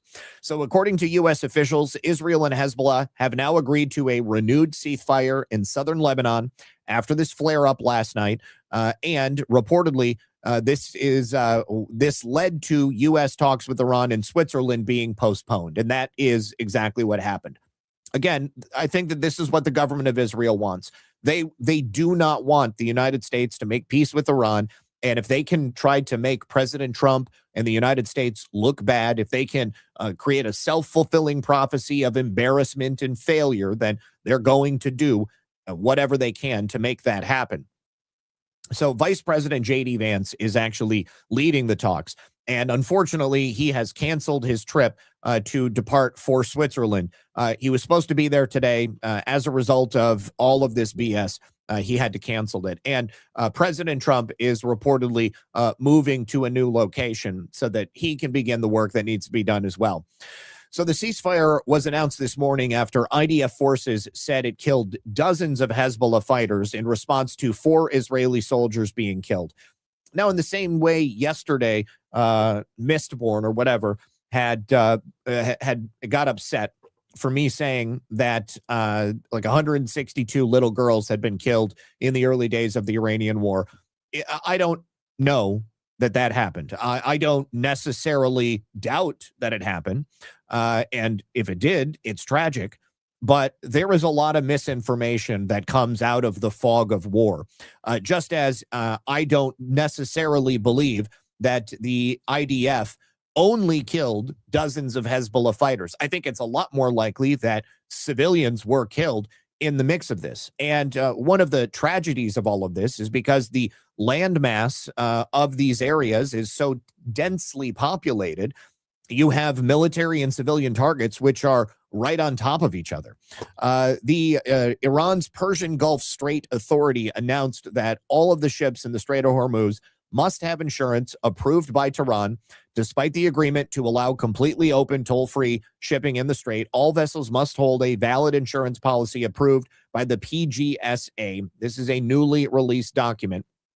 Now, I haven't heard anything about who is actually providing that insurance. But if I had to guess, I would say that it's probably not going to be the English insurers that were providing it previously. The United States had been providing insurance during this time when everything was going on. And I am rather anxious to see exactly what this PGSA approved insurance looks like. So the truce was agreed following the deadliest flare-up in fighting between Hezbollah and the IDF since the U.S. and Iran reached an agreement on Sunday. The ceasefire was set to begin at 9 a.m. Eastern time, and in the hour after the ceasefire was supposed to come into effect, the IDF conducted strikes in southern Lebanon, and Hezbollah launched drones toward northern Israel. Well, of course they did. You know, they came together, they shook hands, they said we won't kill each other anymore. And what does Israel do? Once again, the exact same shit they do every single time. They just turn around and hit the button and continue to attack. We are never going to have peace if people don't act like adults. What do you expect a nation to do when they get missiles sent at them? They are going to respond. So last night, all parties expressed their commitment to the ceasefire publicly and to each other. But now they claim that Hezbollah launched strikes on Israeli forces in southern Lebanon, which is what killed these 4 Israeli soldiers. I don't know the exact order of operations, the way things happened here. But the one thing that I do know is that every time peace is right on the precipice, Israel does something to stop the peace from actually being able to take place. Now, Prime Minister Benjamin Netanyahu shared on X, the IDF struck powerfully 150 Hezbollah targets in Lebanon and eliminated dozens of terrorists. The Israeli enemy has intensified its continuous violations of the ceasefire, Hezbollah said, committing massacres and destroying residential buildings and civilian infrastructure. It has continued to land assaults through the attempts to infiltrate and control villages and areas it was unable to reach before the agreement. And of course, Israel accuses Hezbollah of responsibility for repeated and blatant ceasefire violations. I see everybody doing the same shit. The IDF announced this morning in response to Hezbollah's repeated and blatant ceasefire violations, they struck 2 Hezbollah command centers in the Bekaa Valley, 80 or more terrorist targets in southern Lebanon, and eliminated dozens of Hezbollah terrorists. Now, the Israeli National Security Minister, the psychopath Ben-Gvir that we talked about earlier, of course, said, as a result of this, all Lebanon must burn. And as long as you have psychopaths that are running governments, you're never going to be able to get anywhere, which is why President Trump said that we need to keep Bibi sane.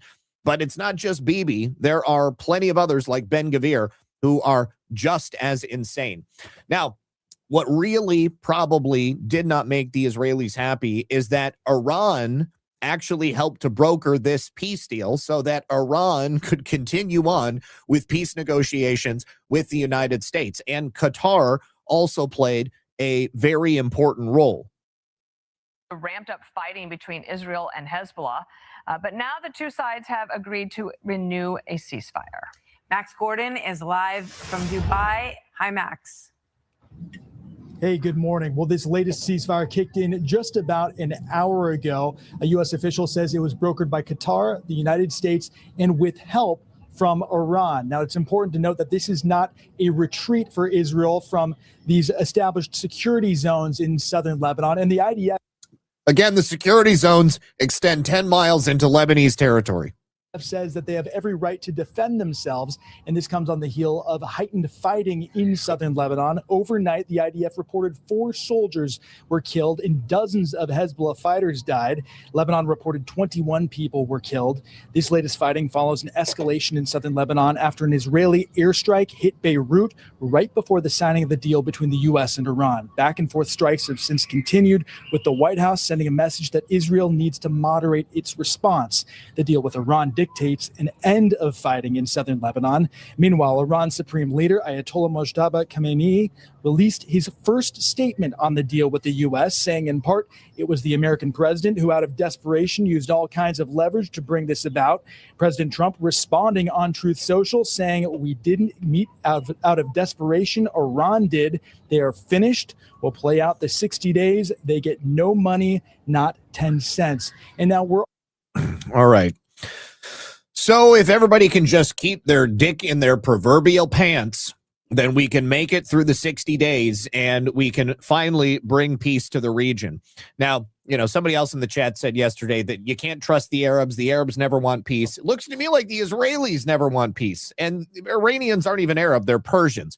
And it's the Arabs that are helping to broker the peace in the region. So nobody is blameless in this, and we just need to have people behave like adults. All right, now, President Trump also spoke about the ongoing relations with Israel, and once again made a pretty direct comment about the nature of the relationship. If it weren't for Donald Trump and Bibi Netanyahu worked well with me, but he will tell you, we're the ones with the guns. We're the ones with the whole deal. We're the ones with the B-2. Wait, you're saying the mullahs are not Persians? Iranians are Persians, though. The mullahs are not Iranian? Hold on just a second. Iran is not too Persian anymore? Okay, well, pardon me then, because I know the Iranians that I know are Persian, and they all say that they're Persians. Okay, either way. In that case, then I retract my statement. Bear 1007 says, thanks, Zach, on the incredible report. Oh, this one's already come through. Okay. Bombers, etc. If it weren't for Donald Trump, Israel would have been eviscerated. Your relationship with Netanyahu it's good, but we have to keep him a little bit sane. Are you going to be able to control Israel from attacking Lebanon? Yeah, I will be. I mean, I wonder. They have a lot of respect for me, and they do as I say. Yeah, it appears that they are trying everything they can do to not do what the president says. Okay, hold on just a second. I mean, the term mullah, as I understand it, is not exclusive to Iran. That, you've got mullahs that are just within the Muslim community, but Iran is a nation of Persians. And if there is, I'm looking for anything to suggest that the mullahs of Iran are Arab invaders. Hang on just a second. Okay, so, well, let me look at Ayatollah Khamenei, because that's a Persian name. Are the Khomeinis Persian?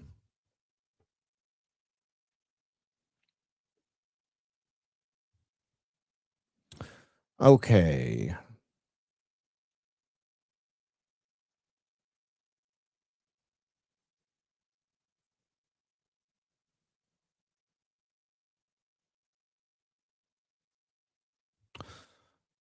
Persians are not Arab, which is what I said. Yeah. Okay. All right. So I'm pretty sure that I'm correct.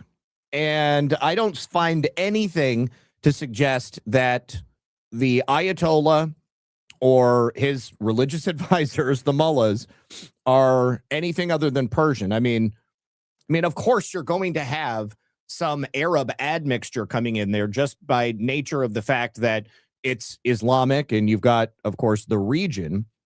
But, yeah, all right, whatever. I'll just have Ghost on and we'll talk about it, I guess. All right. So anyways, as I had said earlier, the president, no, you are not banned, bandit of bacon. You are not banned. All right. The White House had to postpone J.D. Vance's trip to Switzerland. Now, we are still within the terms of that 60-day memorandum of understanding. And again, as long as we can keep the fighting to, not happening in Lebanon, then we will be able to move forward with this. The signing of that memorandum of understanding in Versailles was a watershed moment because it is, just yet another hurdle that we have to get past.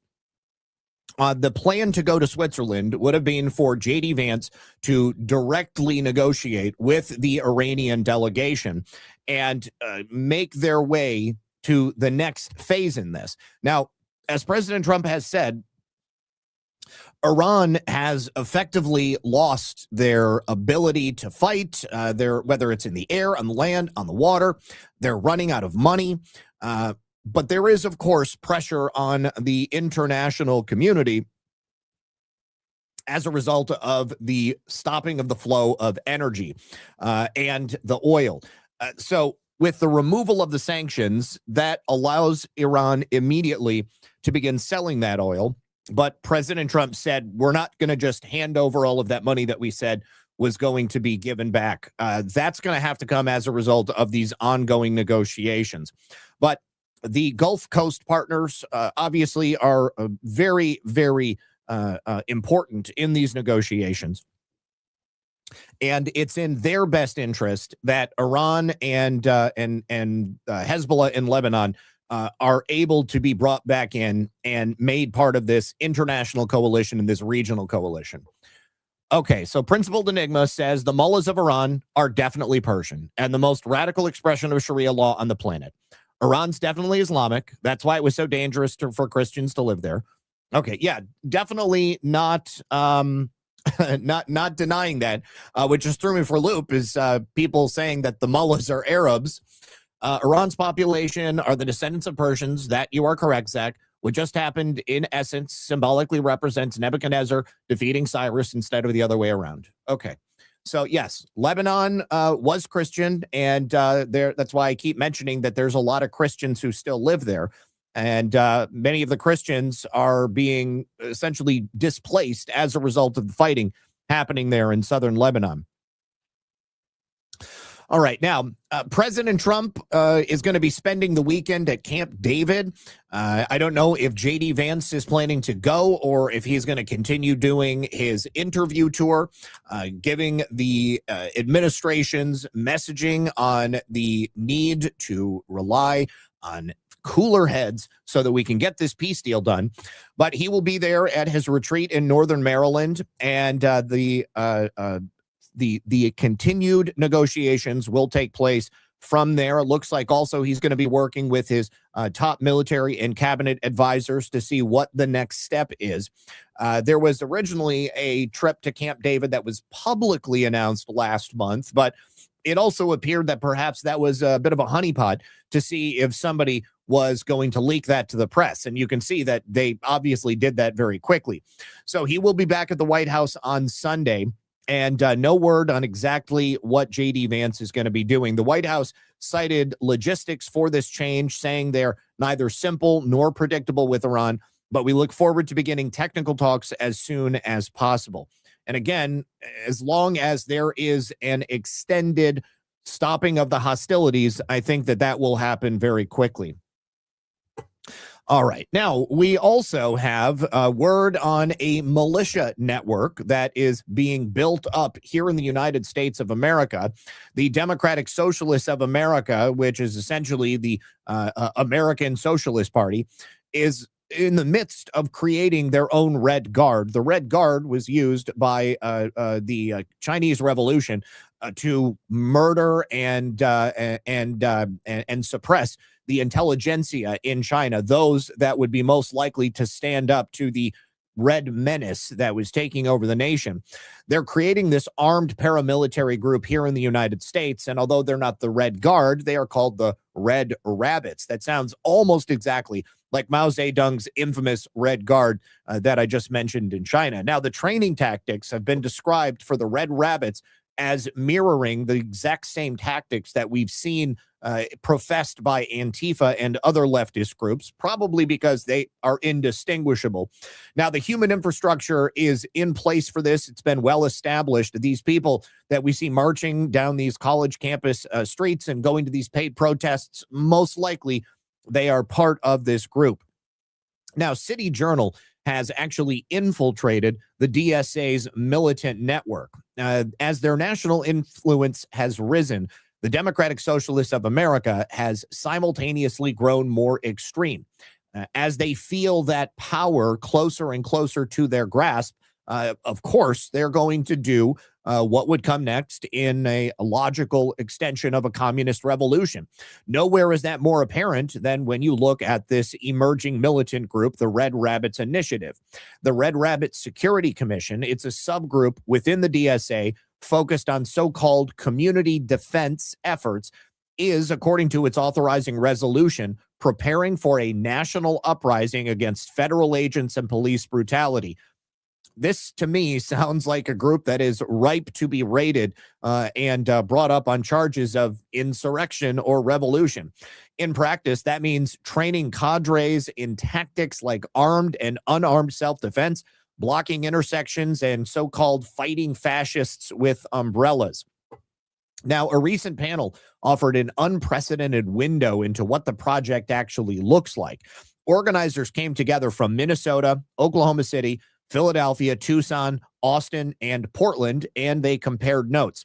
As the discussion made clear, the DSA is trying to construct a nationwide security apparatus to support its expanding role in street protests and direct action organizing, and in so doing, they fear drawing the attention of the Internal Revenue Service. Well, likely for a good reason. They launched the Red Rabbit Security Commission at their 2025 National Convention, and organizers at the convention chose the deliberately innocuous name as a nod to the novel Watership Down, which is a great novel, and they made a great movie back in the 1980s. This, of course, is about a story of anthropomorphized rabbits who are outnumbered and beset by enemies. Earlier branding proposals included National Vigilance Committee, but that was deemed too politically stark, with some members concerned that they could be interpreted as an endorsement of vigilantism. I mean, it sounds like that's potentially what they're bridging on. But the Red Rabbits claim their focus is only on 5 core security skills. That would be de-escalation, doubtful, stop the bleed, which is first aid training, firearm safety, unarmed self-defense, and protest marshaling, which is the crowd management that we see in front of the ICE facilities and anytime these people organize. Now, in certain areas, it seems like the DSA has already pretty much taken over the Democrat Party. I mean, certainly their messaging and the platforms that they're using seem to be directly taken from the DSA handbook, but they've got much bigger goals. That they don't want to just win a couple of city council seats. They don't want to become mayor. They don't want to just become Congress. They want to work their way up and take over the entire country. They want to ultimately, at the end of the day, eliminate the U.S. Senate, eliminate the presidency, eliminate the Supreme Court and the Electoral College. And this is something that they have been honest about. Let me pull this up. This is the platform that was adopted at this national convention. So the DSA's top leadership adopted a platform calling to abolish the Senate, replace the president and Supreme Court, abolish the carceral forces of the state, grant amnesty to all illegal immigrants, and that's just the tip of the iceberg. Now, anytime you see the hands, the fist, hands shaking, the fist in the air, the rose, those are all signs and symbols to be looking out for. This is the DSA's new platform. Workers deserve more. Radical goals straight from their platform. Number 1, abolish the Senate. These are direct quotes. Implement proportional representation and ranked choice voting in all elections and abolish the Senate. Replace the president and Supreme Court. Replace them with an executive and judiciary chosen by and subordinate to Congress. Defund the Department of War, end all foreign wars, and close overseas military bases. Ironically, President Trump is pretty much doing all of that while at the same time funding the Department of War so that we can use that as a deterrent in the future. Abolish the carceral state. So that is getting rid of jails and prisons, redirecting police and prison funding to public services as steps towards abolishing the carceral forces of the capitalist state. Free Palestine, for a free Palestine with Jerusalem as its capital. End all military and economic aid to Israel. Prosecute U.S. and Israeli leaders responsible for the genocide in Gaza. Interestingly enough, as J.D. Vance has pointed out in the last 24 hours, 75% of what the Israelis are using to perpetrate their ongoing aggression came as a result of the kindness and charity of the United States and her people. So that includes like all of the weapons and, of course, all of the foreign aid that's been given to them. If we were to just stop all the foreign aid and stop giving them weapons and arming them, then they would have no choice but to stop engaging in acts of aggression. End sanctions on Cuba, Venezuela, and Iran, already in the midst of that, but end economic warfare against countries whose governments act independently of the U.S., abolish ICE and grant amnesty for all, end ICE detention and deportations and punish federal agents' brutality, legalize migration, grant amnesty for all immigrants regardless of status, provide a path to citizenship for all permanent residents, and end visa caps and quotas. You know, when everyone's a citizen, what does that even mean, right?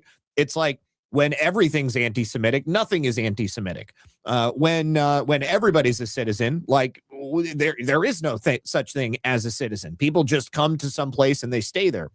Public ownership of major corporations, because that's worked out so well in all the other commie experiments in the past.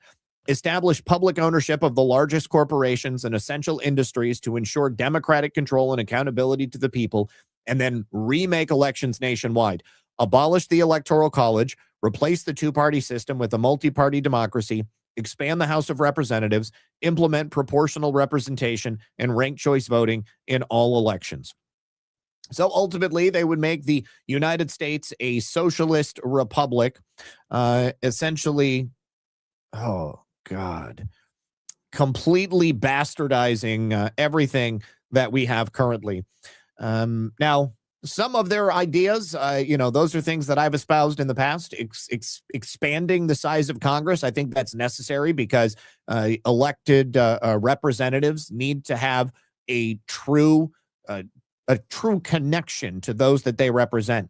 And when you've got so many people under one representative, those representatives know nothing about you. They know nothing about the community. And they certainly aren't actually interacting with those people in any real respect. But I would like to expand the size of Congress, limit it to the original numbers prescribed in the Constitution. That would give us many, many more reps, but it would mean that we could take all of the dark money out of politics. People would remain in their home districts. They wouldn't have to live in Washington, D.C., and they would have to be a part of the community that they are actually representing, which means they might actually represent them. Let me say thank you to Surtur. Before 1979, Islam was in a civil war between the Shiites and the Sunnis. I had to do a term paper on Islam in college. There's still tension between them. And then one faction wanted to vote in their leaders, and the other wanted a descendant of Muhammad to be their leaders. Okay. All right. Now, thank you very much to Darla, who says, I am sick of Israel treating America like their personal bank account and protector. They start conflicts. They should handle it themselves. Enough. Any nation that needs to rely on the United States of America to ensure their survival should probably re-examine the nature of the way they do business. Now, I wanted to clue you guys in to something that I think may be a trap. First of all, Axios reported that conservatives were planning a protest against AI data centers. Now, this conservative protest against AI data centers is being put together by these individuals who claim to be just, activists going against the idea of data centers. However, on their website, which is Humans First, in their website's privacy policy, you can see that they are actually using something called the Action Network. The Action Network is basically Act Blue for 501c3s.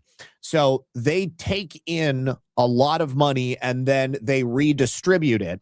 And they're obviously connected to some very shady individuals. So I probably would not take part in any of protests that are related to that. However, data centers are a big deal and they do need to be reined in.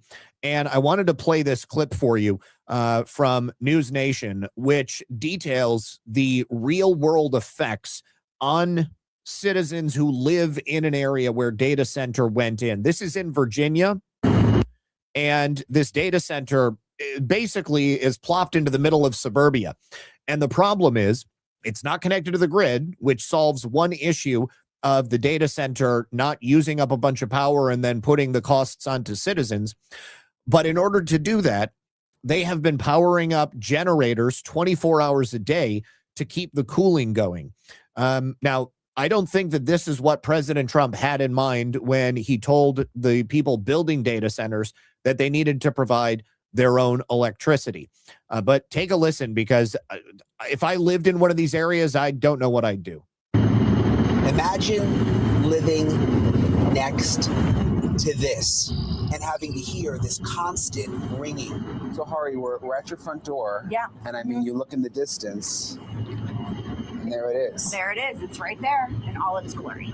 There it is, the Vantage Data Center, standing tall with its blue walls and massive generators right next to this Sterling, Virginia neighborhood.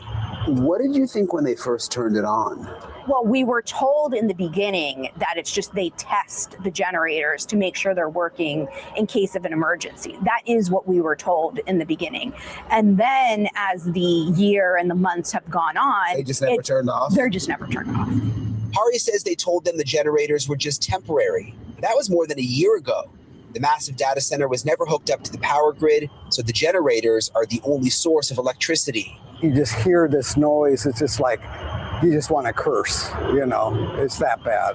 Greg Pirio also lives right next door. Our concern is property values. Unless we can mitigate this, and we're talking about lawyers with options of what we can do and all that, we know that we're not going to get the values for our homes that we could have gotten before. It's about more than money. It's quality of life. One neighbor here even put plexiglass up against the window to block the noise. And they have their own sound meters to monitor the noise. This is a dashboard that some of my neighbors set up. Virginia is the data center epicenter of the world. There are hundreds of them, consuming more than 25% of the state's power, driving up electric bills. They can build their own power plants as part of their factory, so that no one's prices will go up. And in many cases, prices of electricity will go down for the community, and very substantially down. President Trump's plan to keep the data centers off the power grid is good for keeping electric rates down. And there are positives with data centers. They create jobs when they're built. They create local tax revenue, which helps schools. It can help lower property taxes. And they're pretty much inevitable with the way we use technology these days, arguably becoming essential infrastructure. The neighbors here don't disagree, and they don't hate all data centers, but think they shouldn't be so close to neighborhoods. Yeah. What would you say to people in other parts of the country where they hear, a data center's considering coming? Do everything in your power to try to stop it from being built in an area that has any residential properties within, 10 to 15 miles of it. So obviously, think about not only the impact to the people, to the neighborhood. Their property values are going to be absolutely in the toilet. I can't imagine anybody showing up to a house that's for sale in that neighborhood and that constant whining drone going on in the background and thinking, wow, this is a place I would love to live. Nobody is going to want to go outside in their yard. People are going to spend thousands of dollars trying to mitigate that sound inside their homes. Even with the best insulation in the world, you're never going to shut that out. The only thing that would stop this, I mean, obviously the data center's there. And the only thing that would stop it is if they shut the generators off, connected to the grid, or, I think this is a much better idea, had a small-scale, on-site nuclear reactor that could deliver reliable, clean power 24 hours a day, which, in my opinion, is the best compromise that you could have for this situation. But as of right now, these people are left with no recourse, and this is the worst possible scenario. And the mattresses come in, by the way, Blake, there is one guy who put a mattress up over his window because the noise sometimes gets so loud. In terms of the data center here, they have said in the past that they're monitoring the noise. They don't believe that they've gone outside the norms or what's allowed within the county. Oh, here. my God. Of course they don't. The neighbors would Of course they don't think they've gone outside the norms. I mean, even if they think they've gone outside the norms, they're not going to admit it. But you can stand there on that woman's porch and you can hear it. You could hear it inside the house. This is why people should not be okay with these data centers being built. Principal Enigma says it is not so far-fetched to suggest that data centers belong either underground or in the mountains. In the end, this choice would be far less expensive to maintain and operate. You know, I also saw an innovative new proposal that is actually being implemented out west in, I believe, Nevada. They're using geothermal energy production to produce power. So running the geothermal pipes way down into the earth, and then the heat from the earth, I believe that it was like 450 degrees at the depth that they were at, that boils the water in the pipes. It produces the steam, it produces power, and they don't have to connect to the grid.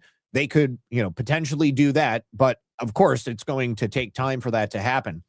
I think this is one of the reasons why, if Elon's idea about data centers in space is possible, that's probably a good idea. All right, now we do have an update for you on the gay Asian communist who set that cross on fire in Chicago's Grant Park. 21-year-old anti-Trump activist has actually been charged with multiple felonies, which include hate crimes. Now, he was arrested and he was released from jail yesterday. Initially, this was hyped by local Democrat black leaders as an example of white Christian nationalist racism. And it was claimed that it must have been an incident that was set off by a white supremacist or a member of the Ku Klux Klan, burning this cross in the middle of Grant Park, an area where plenty of black Chicagoans live. Somebody who must be a supporter of President Donald Trump, who must be a supporter of America First, who must be in support of making America great again. However, on June 9th, when police and firefighters responded to that burning cross, the gay Asian communist who had actually set it on fire was nowhere to be found. Thank God for the security camera that caught him. The backlash that erupted as a result of that cross burning led a local church to offer a $10,000 reward to make an arrest. I don't know if anybody has claimed that $10,000 reward.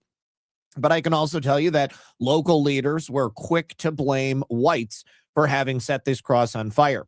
Now, Book Club Chicago has reported that the Reverend Michael Flieger of St. Sabina Church, the one who offered the reward, said, "Racism has always been a part of America's DNA, and this week it has raised its head boldly and proudly. This bold rise of racism must be condemned by every race, faith, and community, and Chicagoans, as we done with the swastika and treat it as a hate crime." Well, the Asian cross burner, Merlin Liu, 21 years old, a student at the University of Chicago. He's a senior. No word on whether or not they're going to expel him, as I'm sure they would if it was a white man who had set it on fire. He's the one who set the cross on fire, and he also left a MAGA hat on top. He told the police, the greatest threat to the American people is President Trump, Jeffrey Epstein, their billionaire pedophile friends, and their MAGA Christian nationalist base. Well, it wasn't the MAGA Christian nationalist base that was setting crosses on fire now, was it, Mr. Liu? That exact same Merlin Liu is now back out on the streets of Cook County. Now he is facing serious felony charges for lighting a cross on fire. He appeared in Cook County Court yesterday, and despite the gravity of the charges, multiple felonies targeting a protected class and using fire to intimidate, the judge refused to detain him. So now his trial is set for some point in the future, but his next court date will be on the 22nd. The judge's tough-talking condition, listen to this, Liu is prohibited from possessing fire-starting materials like wood and kerosene. That is the only thing he has to do as part of his pretrial release. No bond, of course, because it's Cook County. He's not going to have to wear an ankle monitor or anything like that. Just don't buy wood and kerosene, as if this is going to stop him from behaving in the way that he has in the past. It's hilarious to me that Mr. Liu has had no consequences as a result of this. I can't imagine that he's even going to be convicted.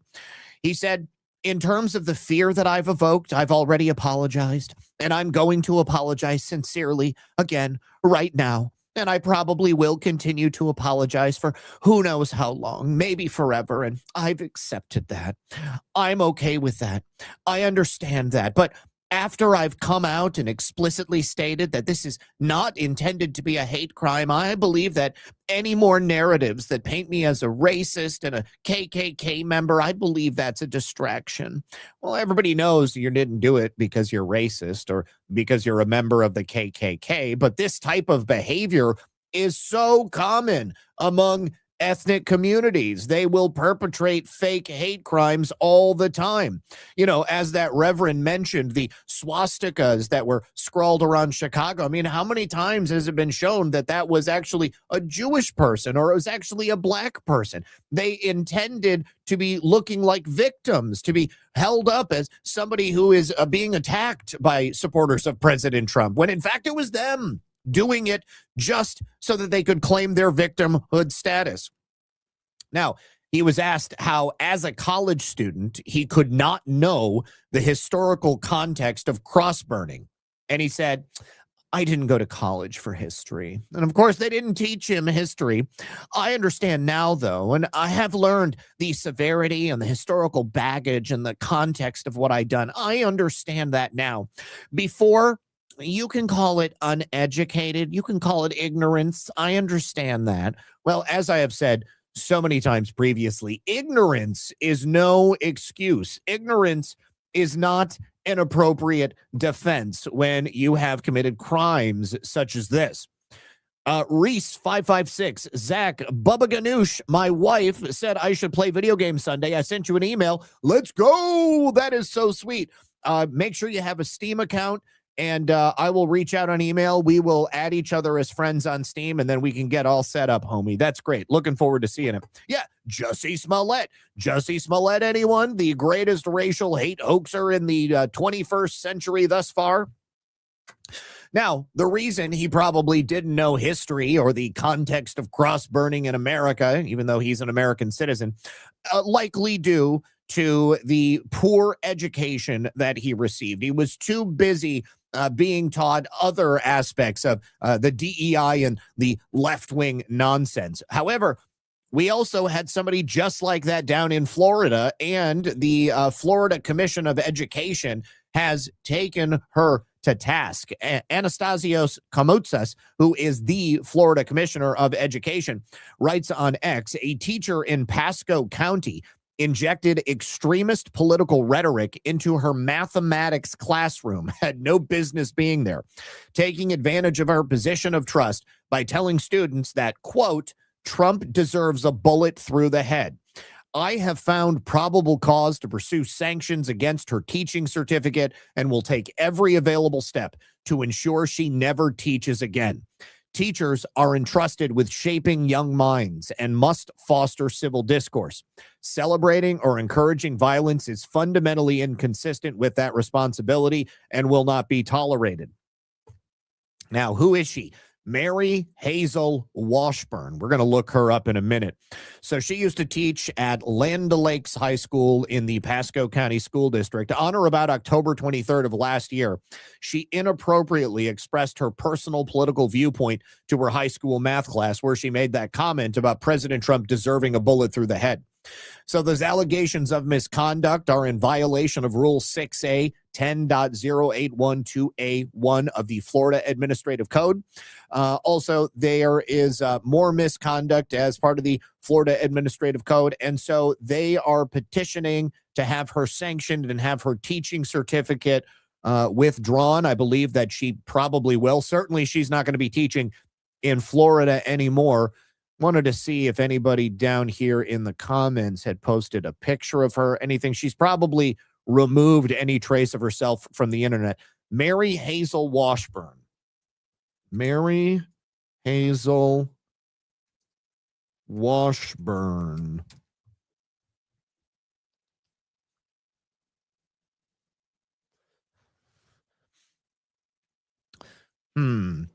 I see people mentioning her, but I don't see any images of her. And that is a different Mary, not her. All right, so perhaps she was quick enough to remove any slice of herself from the internet. We'll do a quick search here. Pasco County.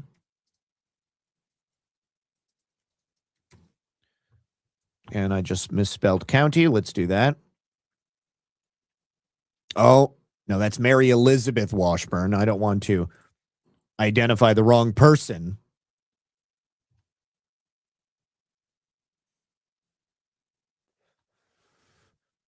Nope. All right. She's not apparently online.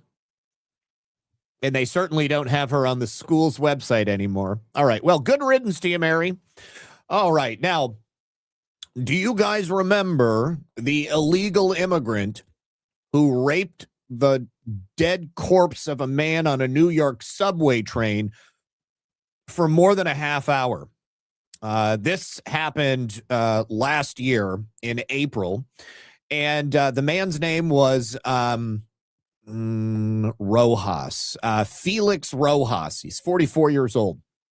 All right, so this case shocked not only New York, but the nation when it was first reported. I know that it was not something that I expected to report on that day, but Mexican national illegal alien Felix Rojas is now sentenced to 5 years in prison for raping the corpse of a dead man on a public subway and, of course, robbing the dead man's corpse.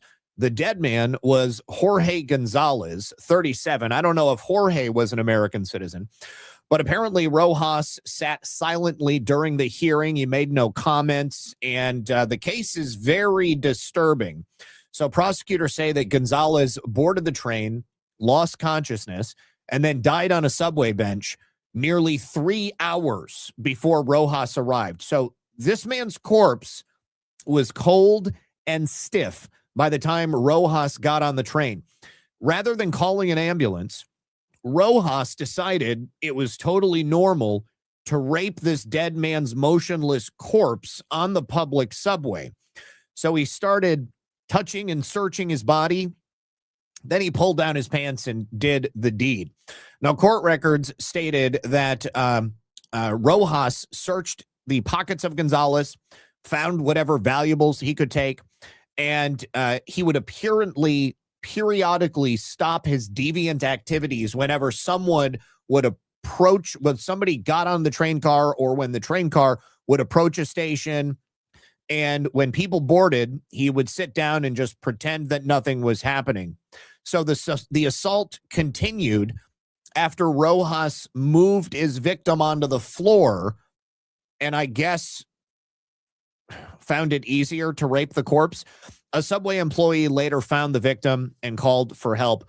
Rojas ended up surrendering to police about 3 weeks later after the surveillance images of the despicable act that he committed was released all over local media, and police made it known that they were keen to get their hands on this guy. Now, according to the Department of Homeland Security, Rojas, a Mexican national, entered the United States illegally on multiple occasions, going all the way back to 1998. DHS and ICE have lodged an immigration detainer, and Rojas's sentence includes 15 years of supervised release after he leaves prison. But obviously, I think that ICE is going to attempt to deport him before that time. In fact, I think that they should just deport him right now. Why allow him to continue to stay in the United States of America, even if it's in a prison? I don't know. Maybe there will be some family members of Rojas, of the victim in that prison, and he will get what's coming to him. Thank you very much to Jim Kyle, who says, happy Father's Day, Zach. Thank you so much, and happy Friday as well. Happy Father's Day, happy Friday to everyone here and all the fathers in the chat. We're going to go through just a couple more disturbing stories before we end on a higher note. But another case from down here in Florida. A Seminole man who is a foster and adoptive parent has just been accused of possessing child sexual abuse material, which include bestiality videos. Now, this is coming from a cyber tip investigation. He's a 51-year-old Seminole man who was active in the foster and adoptive parent community, and he was arrested after detectives say they found this CSAM material, which included videos with animals on his phone. His name is John Ballard of Farmington Trail. He was arrested Wednesday of this week, and he was charged with 20 counts of possession, control, or intentional viewing of this material. Now, Pinellas County Sheriff Bob Galtieri said the investigation began after the agency received a cyber tip from the National Center for Missing and Exploited Children on May 12th. The tip involved communications on Kik. There is no reason for God-fearing Christian men to be using Kik. It is an application that is oftentimes used to transfer illicit material like this, and oftentimes this is where pedophiles will congregate. The information was used in other investigations by offenders who were exchanging this child sexual abuse material, and they also, of course, would discuss their sexual abuse. Now, the most heinous aspect of this is that not only did Ballard communicate with 3 separate people throughout April and May, describing sexual acts involving his own adopted son and other young children who lived in his home with him and his gay partner, but statements made were explicit, detailed. They involved descriptions involving very young children, including discussions of sodomy and baby boys under the age of 1. Now, the detectives determined that Ballard used his Kik account from his own cell phone and from the Always Gossip Salon, which is a salon he owns at 10525 Park Boulevard in Seminole. Probably don't want to use that place to get your hair cut in the future. And Ballard and his husband, Bradley Borsick, were licensed foster parents through the state of Florida, and they have fostered at least 23 boys in their home since 2017. They also adopted 5 boys between 2015 and 2023, and 4 adopted boys are currently living in their home. There is 1 adopted son who is now an adult and who lives out of state. I would be very surprised if they had not been abusing those boys. The boys are between the ages of 4 and 12. Galtieri said that both Ballard and Borsick have been prominent in the foster and adoptive parent community. And of course, they used that to gain media attention for themselves. In 2024, they were featured in a local Seminole news story related to Adoption Day in court.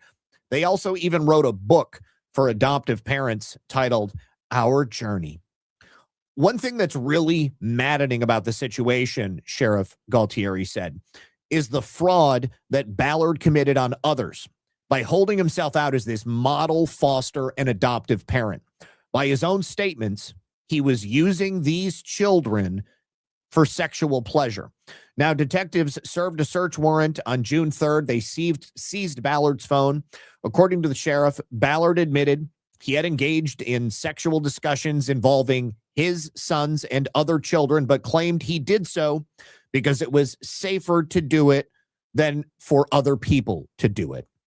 Gautieri said investigators did not find that explanation credible. During a preliminary review of the phone, detectives found videos involving sexual activity with animals. Gautieri said Ballard told detectives, "I'm into some really weird shit." A forensic analysis of the phone later found that Ballard had accessed websites to download and view graphic child sexual abuse material. Detectives said the material included dozens of images involving children as young as 2 months old. This guy needs the death penalty. Investigators also said Ballard was engaged in graphic discussions with other men about sexual acts, also involving children, while viewing the material. Most of the foster and adoptive children have been interviewed. Some foster children described concerning behavior that also remains under investigation, including allegations that Ballard punished them by making them strip naked and stand in front of a window facing the street. Some also reported that Ballard watched them while they showered or took baths. Gautieri said investigators have not yet established probable cause at this time to charge Ballard with additional crimes, but the investigations remain ongoing and additional charges are likely. Borsick, his husband, has not yet been investigated. The Florida Department of Children and Families is also conducting a parallel child welfare investigation, and they will determine what will happen to the 4 adopted children who are still living in the home. Those kids are obviously the victims in this case. They are now probably going to get split up. They're living with each other as brothers, and unless they have a family that is willing to take them all in at the same time, and God forbid they should end up in another situation as disgusting as this, they're going to be split up, and they're not going to have the stability that they had with each other. But in the state of Florida, this is currently being investigated by James Uthmeyer, the Attorney General, and Anna Paulina Luna. Una Panuna Baca had suggested that they need to investigate the death penalty for this guy, and Uthmeyer said, we're already doing that. All right. Now, we also have another story related to a pedophile in a position of authority. A detransitioned teenager has revealed, well, I think they may be an adult right now, but they have revealed that as a teenager, he was encouraged to keep using puberty blockers by the physician that he was seeing, a pediatric urologist. That pediatric urologist, go figure, was later arrested for the possession of child pornography. Now, this declaration from this detransitioned individual was submitted to the Federal Trade Commission's lawsuit against the World Professional Association for Transgender Health on Wednesday. Joni Skinner is the person in question, and they recount their time. Dr. Brian Sack told him that hormone therapy was not to blame for his reddening urine. The detransitioner went on to note that years later, in February, Dr. Sack was arraigned on 6 felony charges related to the possession of child sexual abuse material. Skinner maintains that he first started seeing Sack at the age of 15 in 2018 after being referred to the urologist by an endocrinologist at a gender clinic. In a section of his declaration titled, "My Health Deteriorated on Transition Drugs." At that time, the teenage boy had been taking multiple transition drugs, which included the puberty blocker Hysterelin. He says that while taking the drug prescribed by the first doctor, his urine became strawberry colored and seemed to contain flakes of skin. And he also experienced urinary accidents in school, significant appetite loss, hot flashes, night sweats, genital pain, and full-body Charlie horses. All of these side effects that made it impossible for him to ride his bike or, I would imagine, just be a normal kid. Skinner writes in the court document that Sack did not give him any useful advice or prescription after the patient and his mother informed him of those very disturbing side effects. My mother asked him if there was any connection between the transition drugs and hematuria or incontinence. Dr. Zak insisted, no, there is no connection between the two. He said these drugs have been used for decades. Skinner and Zak said each did not respond to the Daily Caller for requests. However, Zak in early June pled not guilty to federal charges of receiving and possessing CP, depicting a minor under the age of 12. Authorities arrested him months earlier after executing a search warrant on his Michigan home. Zak was working at Nationwide Children's Hospital in Toledo, Ohio, which immediately fired him, learning about the arrest. Investigators, however, found multiple nude pictures of prepubescent minor females in sexually suggestive poses tied to an email address and screen name associated with Zak, according to the criminal complaint. Zak wrote in Skinner's medical chart, he suspected the boy's symptoms are secondary to dysfunctional social voiding or holding on to urine, adding that this case was due to issues with bathroom use at school. You can see he was setting up a case for trans people in bathrooms. The pediatric urologist referred Skinner to Skinner using female pronouns in the chart. Skinner states that after Zak diagnosed his social voiding, his school exhorted the biologically male student to use the girls' bathroom and cut off access from the nurse's office. Finally, I got the puberty blocker removed from my arm in late 2018 when I was almost 16. Within a few months, I stopped urinating blood. The Mayo Clinic lists dozens of possible side effects for Histrulin, which includes bloody and dark urine, including as well joint, muscle, and chest pain. Now, Skinner described himself in the declaration as an autistic gay man who grew up in a small Michigan town. In hindsight, I think my effeminacy as natural. Lots of gay men like me have similar childhood memories. But at the time, I understood from adults that my gender nonconformity was a symptom of autism, which I had been diagnosed with around 4. They said that I was confused about being a boy. If it wasn't for the perverts in this kid's life, he wouldn't have ended up in the situation where he was. Just goes to show you perversion, gender conforming care, and child abuse all seem to go together. It's pretty disturbing. Well, I got one more for you. A drag queen LGBTQ activist school board member has also just been arrested for child sex crimes. Travis Longo, who's a drag queen and the vice president of the Covenzia Central School District in New York, was arrested after he allegedly engaged in sexually explicit communications with a child under the age of 12. Longo is also the founder of Cazenovia Pride, which announced it was canceling its scheduled events and dissolving as an organization following the arrest. Here he is in his arrest photo, and it looks like he was arrested wearing makeup. Why is it always some gay pride LGBTQ activist that is engaging in sexual abuse of children? Oh, man. All right. Thank you to Mighty Patriot for the can, and thank you to Jay for the gold pills. Appreciate you. All right. This one chaps my ass because I thought this was a big win. When this Muslim illegal immigrant, and he's illegal because he lied on his naturalization papers to gain access and citizenship to the United States, Salah Sarsour was ordered arrested by a Trump judge. This guy is the president of Wisconsin's largest mosque. He's been locked up by ICE since they flagged him as a serious foreign policy and national security threat. Sarsour is the president of the Islamic Society of Milwaukee, and he's a board member of a pro-Palestinian group, American Muslims for Palestine. He's been in jail since March 30th. The DHS labeled him as a terrorist.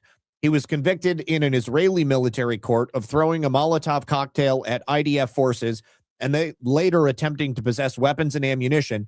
He fled to the United States and lied to immigration services on his forms so that he could get a green card under Bill Clinton. He also raised funds for the Holy Land Foundation, which is a Hamas front group. They've been convicted of funneling over $12 million to terrorists. An FBI memo from 2001 listed him as a Hamas fundraiser in the United States, and his brother Ahmad was also flagged, but he's been set free by Judge James Patrick Hanlon, who was nominated to the bench by President Trump in 2018, Hanlon ruled that Sarsour raised a substantial claim that he was targeted for speaking out in favor of Palestinian rights. What about the terrorism and the fact that he lied to immigration? I mean, just lying to immigration, terrorism notwithstanding, that's enough to be denaturalized. That's a crime. That should have been enough to arrest him. I don't know what the argument was that was made by the government when this was going on, but the judge has said that ICE and DHS failed to provide enough evidence to refute allegations of retaliation for protected speech or explain why Sarsour suddenly became a national security threat after more than 3 decades as a legal permanent resident. Well, it was a different organization, different administration. Also, nobody was looking before. I think there's plenty of reasons. I don't think this is the last we're going to hear about this, but hopefully this guy gets deported. Also, more cases of illegal aliens stealing the identities of American citizens and using them to work. Federal authorities say 13 illegals were arrested at a window supply business in Paducah, Kentucky. 8 of them had been indicted for allegedly using stolen Social Security numbers while they were employed there.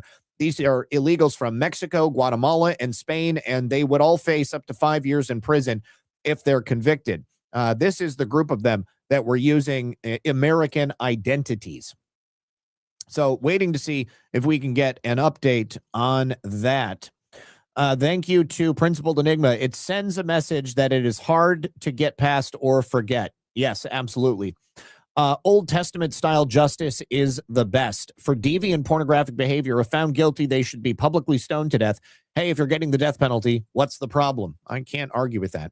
All right. Also, down here in Florida, Captain America, U.S. Attorney Jason Redding Quinones for the Southern District of Florida has announced the indictment of the owner of 2 South Florida nursing schools. She's actually pled guilty for a role in a scheme where she was selling fraudulent nursing diplomas and transcripts, which of course is no good because fraudulent nurses provide care that is substandard, and it puts people at risk if they don't know what they're doing and they're expected to dole out medication, maybe take blood, just provide general medical care. She was the owner of these 2 schools. Nursing licenses must be earned through education, training, and demonstrated competence, not purchased through fraud, Quinones said.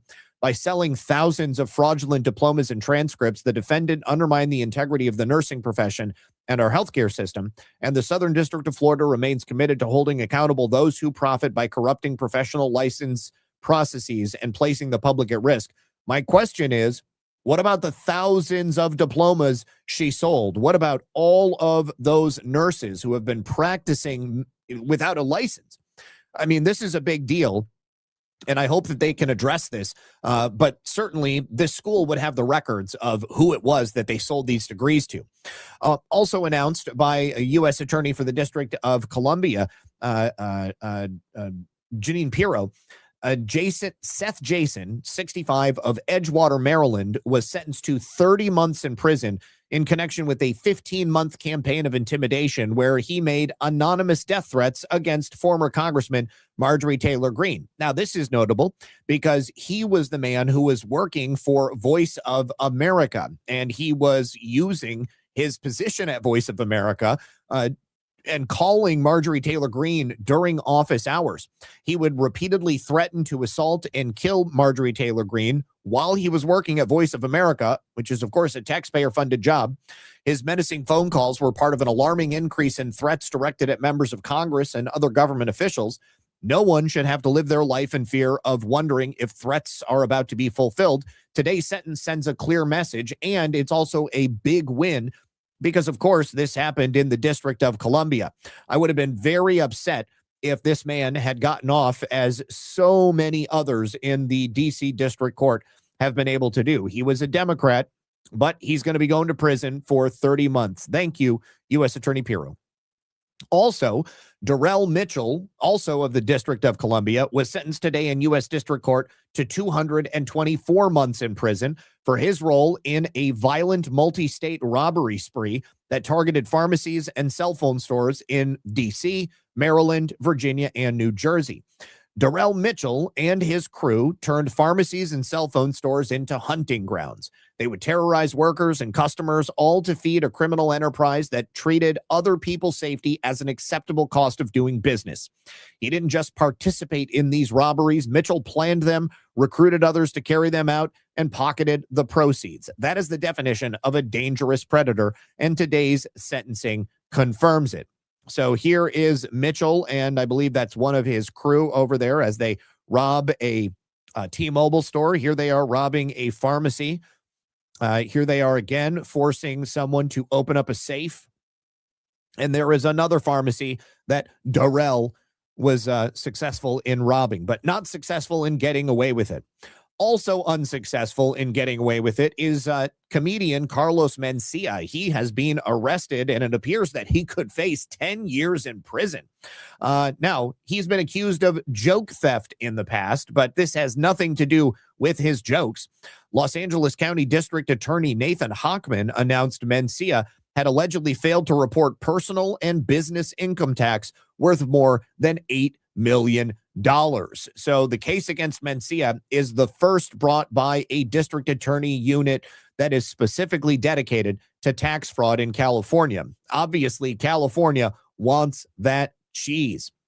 He failed to respond to 78 notices from the California tax authorities. He was arrested Thursday morning and charged with 12 felony counts, and he won't be arraigned until Monday. This is pretty serious for Mencia. Besides prison time, he faces the potential of having to pay back all of those back taxes and fines. And it's not the first time that he's been in hot water. I mentioned joke theft. He's been accused of people like Joe Rogan of stealing jokes and quite a few other people for stealing jokes as well. So we'll see what happens to Mencia. All right. And that is it for the cases of fraud. All of the other ones we will save for Monday. Let me go through and see if I have missed any thank yous over here. Before I do that, I would like to just ask you to please hit that like button one more time. Also, I need to give a big shout out to the good folks over at Rumble. Thank you so much, you guys. We hear a lot about crypto, but one of the things that a lot of people miss is that crypto was created so that you could actually own and control your own money. If you remember in 2008, after that financial crisis, Bitcoin was designed as an alternative to banks. So instead of a bank holding onto your money and then not letting you have access to it, maybe delaying transfers or limiting access to how much you could get out at one time, crypto puts you in control. And if you've ever had to wait for a transfer to clear, you know exactly what I'm talking about. So fast forward to today. A lot of people have heard about crypto, but many people have not gotten started because they might think it's complicated. But this is why I love Rumble Studio, because it makes it not complicated. It's very simple. They take all of the complexity out of it. You choose exactly what you want. Bitcoin, dollar-backed stable coins, or even digital gold backed by real gold. It's not complicated to set up. It connects directly with MoonPay, and you log in with your Rumble account. So that way it connects everything. When you connect your MoonPay, you can use a credit card, debit card, or bank account, and you will be up and running in minutes. And then once you're set up, of course, you can use Rumble Wallet to support your favorite creators, whether it's me or somebody else. 100% of that Rumble Wallet payment goes directly to them, and it is, frankly, a great way to support them. So now do this. You can scan that QR code on screen or just click the link in the description to download the Rumble Wallet. And then from there, you set it up, you tap buy, and you're in the game. And then in just a few minutes, you go from hearing about crypto to owning some. Thank you so much to Rumble Wallet, and thank you to everyone who supports the program. I really do appreciate it. All right, so that is all over there on Pilled. I appreciate you guys. Let me make sure I didn't miss anything over on Ko-Fi, because lately, for some reason, it hasn't been giving me the notifications. We are at 28% of the $1,000 goal. So thank you very much to everybody who has supported over on Cash App. It's $ZakPaine, ZakPaine. And yes, Sabrado, thank you so much for the $50 on Cash App. I appreciate you, hon. I really do appreciate it. That was yesterday, so glad that I caught it today. And I think that's all, guys. I will be live tonight on OnlyLands at 10:30, shooting the shit with my buddies over there at Badlands. Final thank yous over here on Rumble. Dirk Gently, get that Muzzy out of my state and country. Won't argue with you there. Principled Enigma. Sorry about the cheap rants. I'll make up for it at the beginning of the month, but do you guys ever get into Halo, Gears of War, or Too Human? So there's a game that I play. I think it's called Being Human. But I don't play Halo or Gears of War, but generally we play Call of Duty Warzone. We've got Battlefield, but we haven't played that. There's a couple of different co-op games that I have been trying to get John to download. Usually I am reserved to what it is that John owns as well as I do. But when I'm playing by myself, I love playing RoboCop, and I've got a whole bunch of other games. I'm waiting on, so I've got a VR headset, and I would love to play some VR on my game streams, but it's difficult because I'm blind and I don't have pass-through on the VR headset, so it makes it difficult to like manage the stream and play at the same time. But I'm waiting on this like heads-up thing that allows me to very quickly take it off, and so I'll be probably trying that out in the future. But no worries, Principled Enigma. Thank you for the support. Duffy's Tavern says, I've been liking so much. Just caught this last 10 minutes. We'll watch what I missed during work. Like usual. Thanks, Lisa and Zach. Thank you for that. And thank you for being here, everybody. All right. I'm going to pass out these gold pills over on Pilled. And one more. Oh, Principled Enigma says, I've got a VR headset as well. Awesome. Do you play on Steam or are you playing Meta? I also have a... whatchamacallit, the MetaQuest 3, but I don't tend to use that as much as I use the PC VR. And then Unicorn77 says, happy Friday. Thank you for that. And happy Father's Day to all the fathers out there in the chat. I really appreciate you guys hanging out with us. Thank you for being here. I'll see you tonight, or I'll see you Sunday when I play video games, or I'll see you back here Monday at 5 p.m. for another episode of Red Pill News Live. Good luck. God bless. Have a great weekend.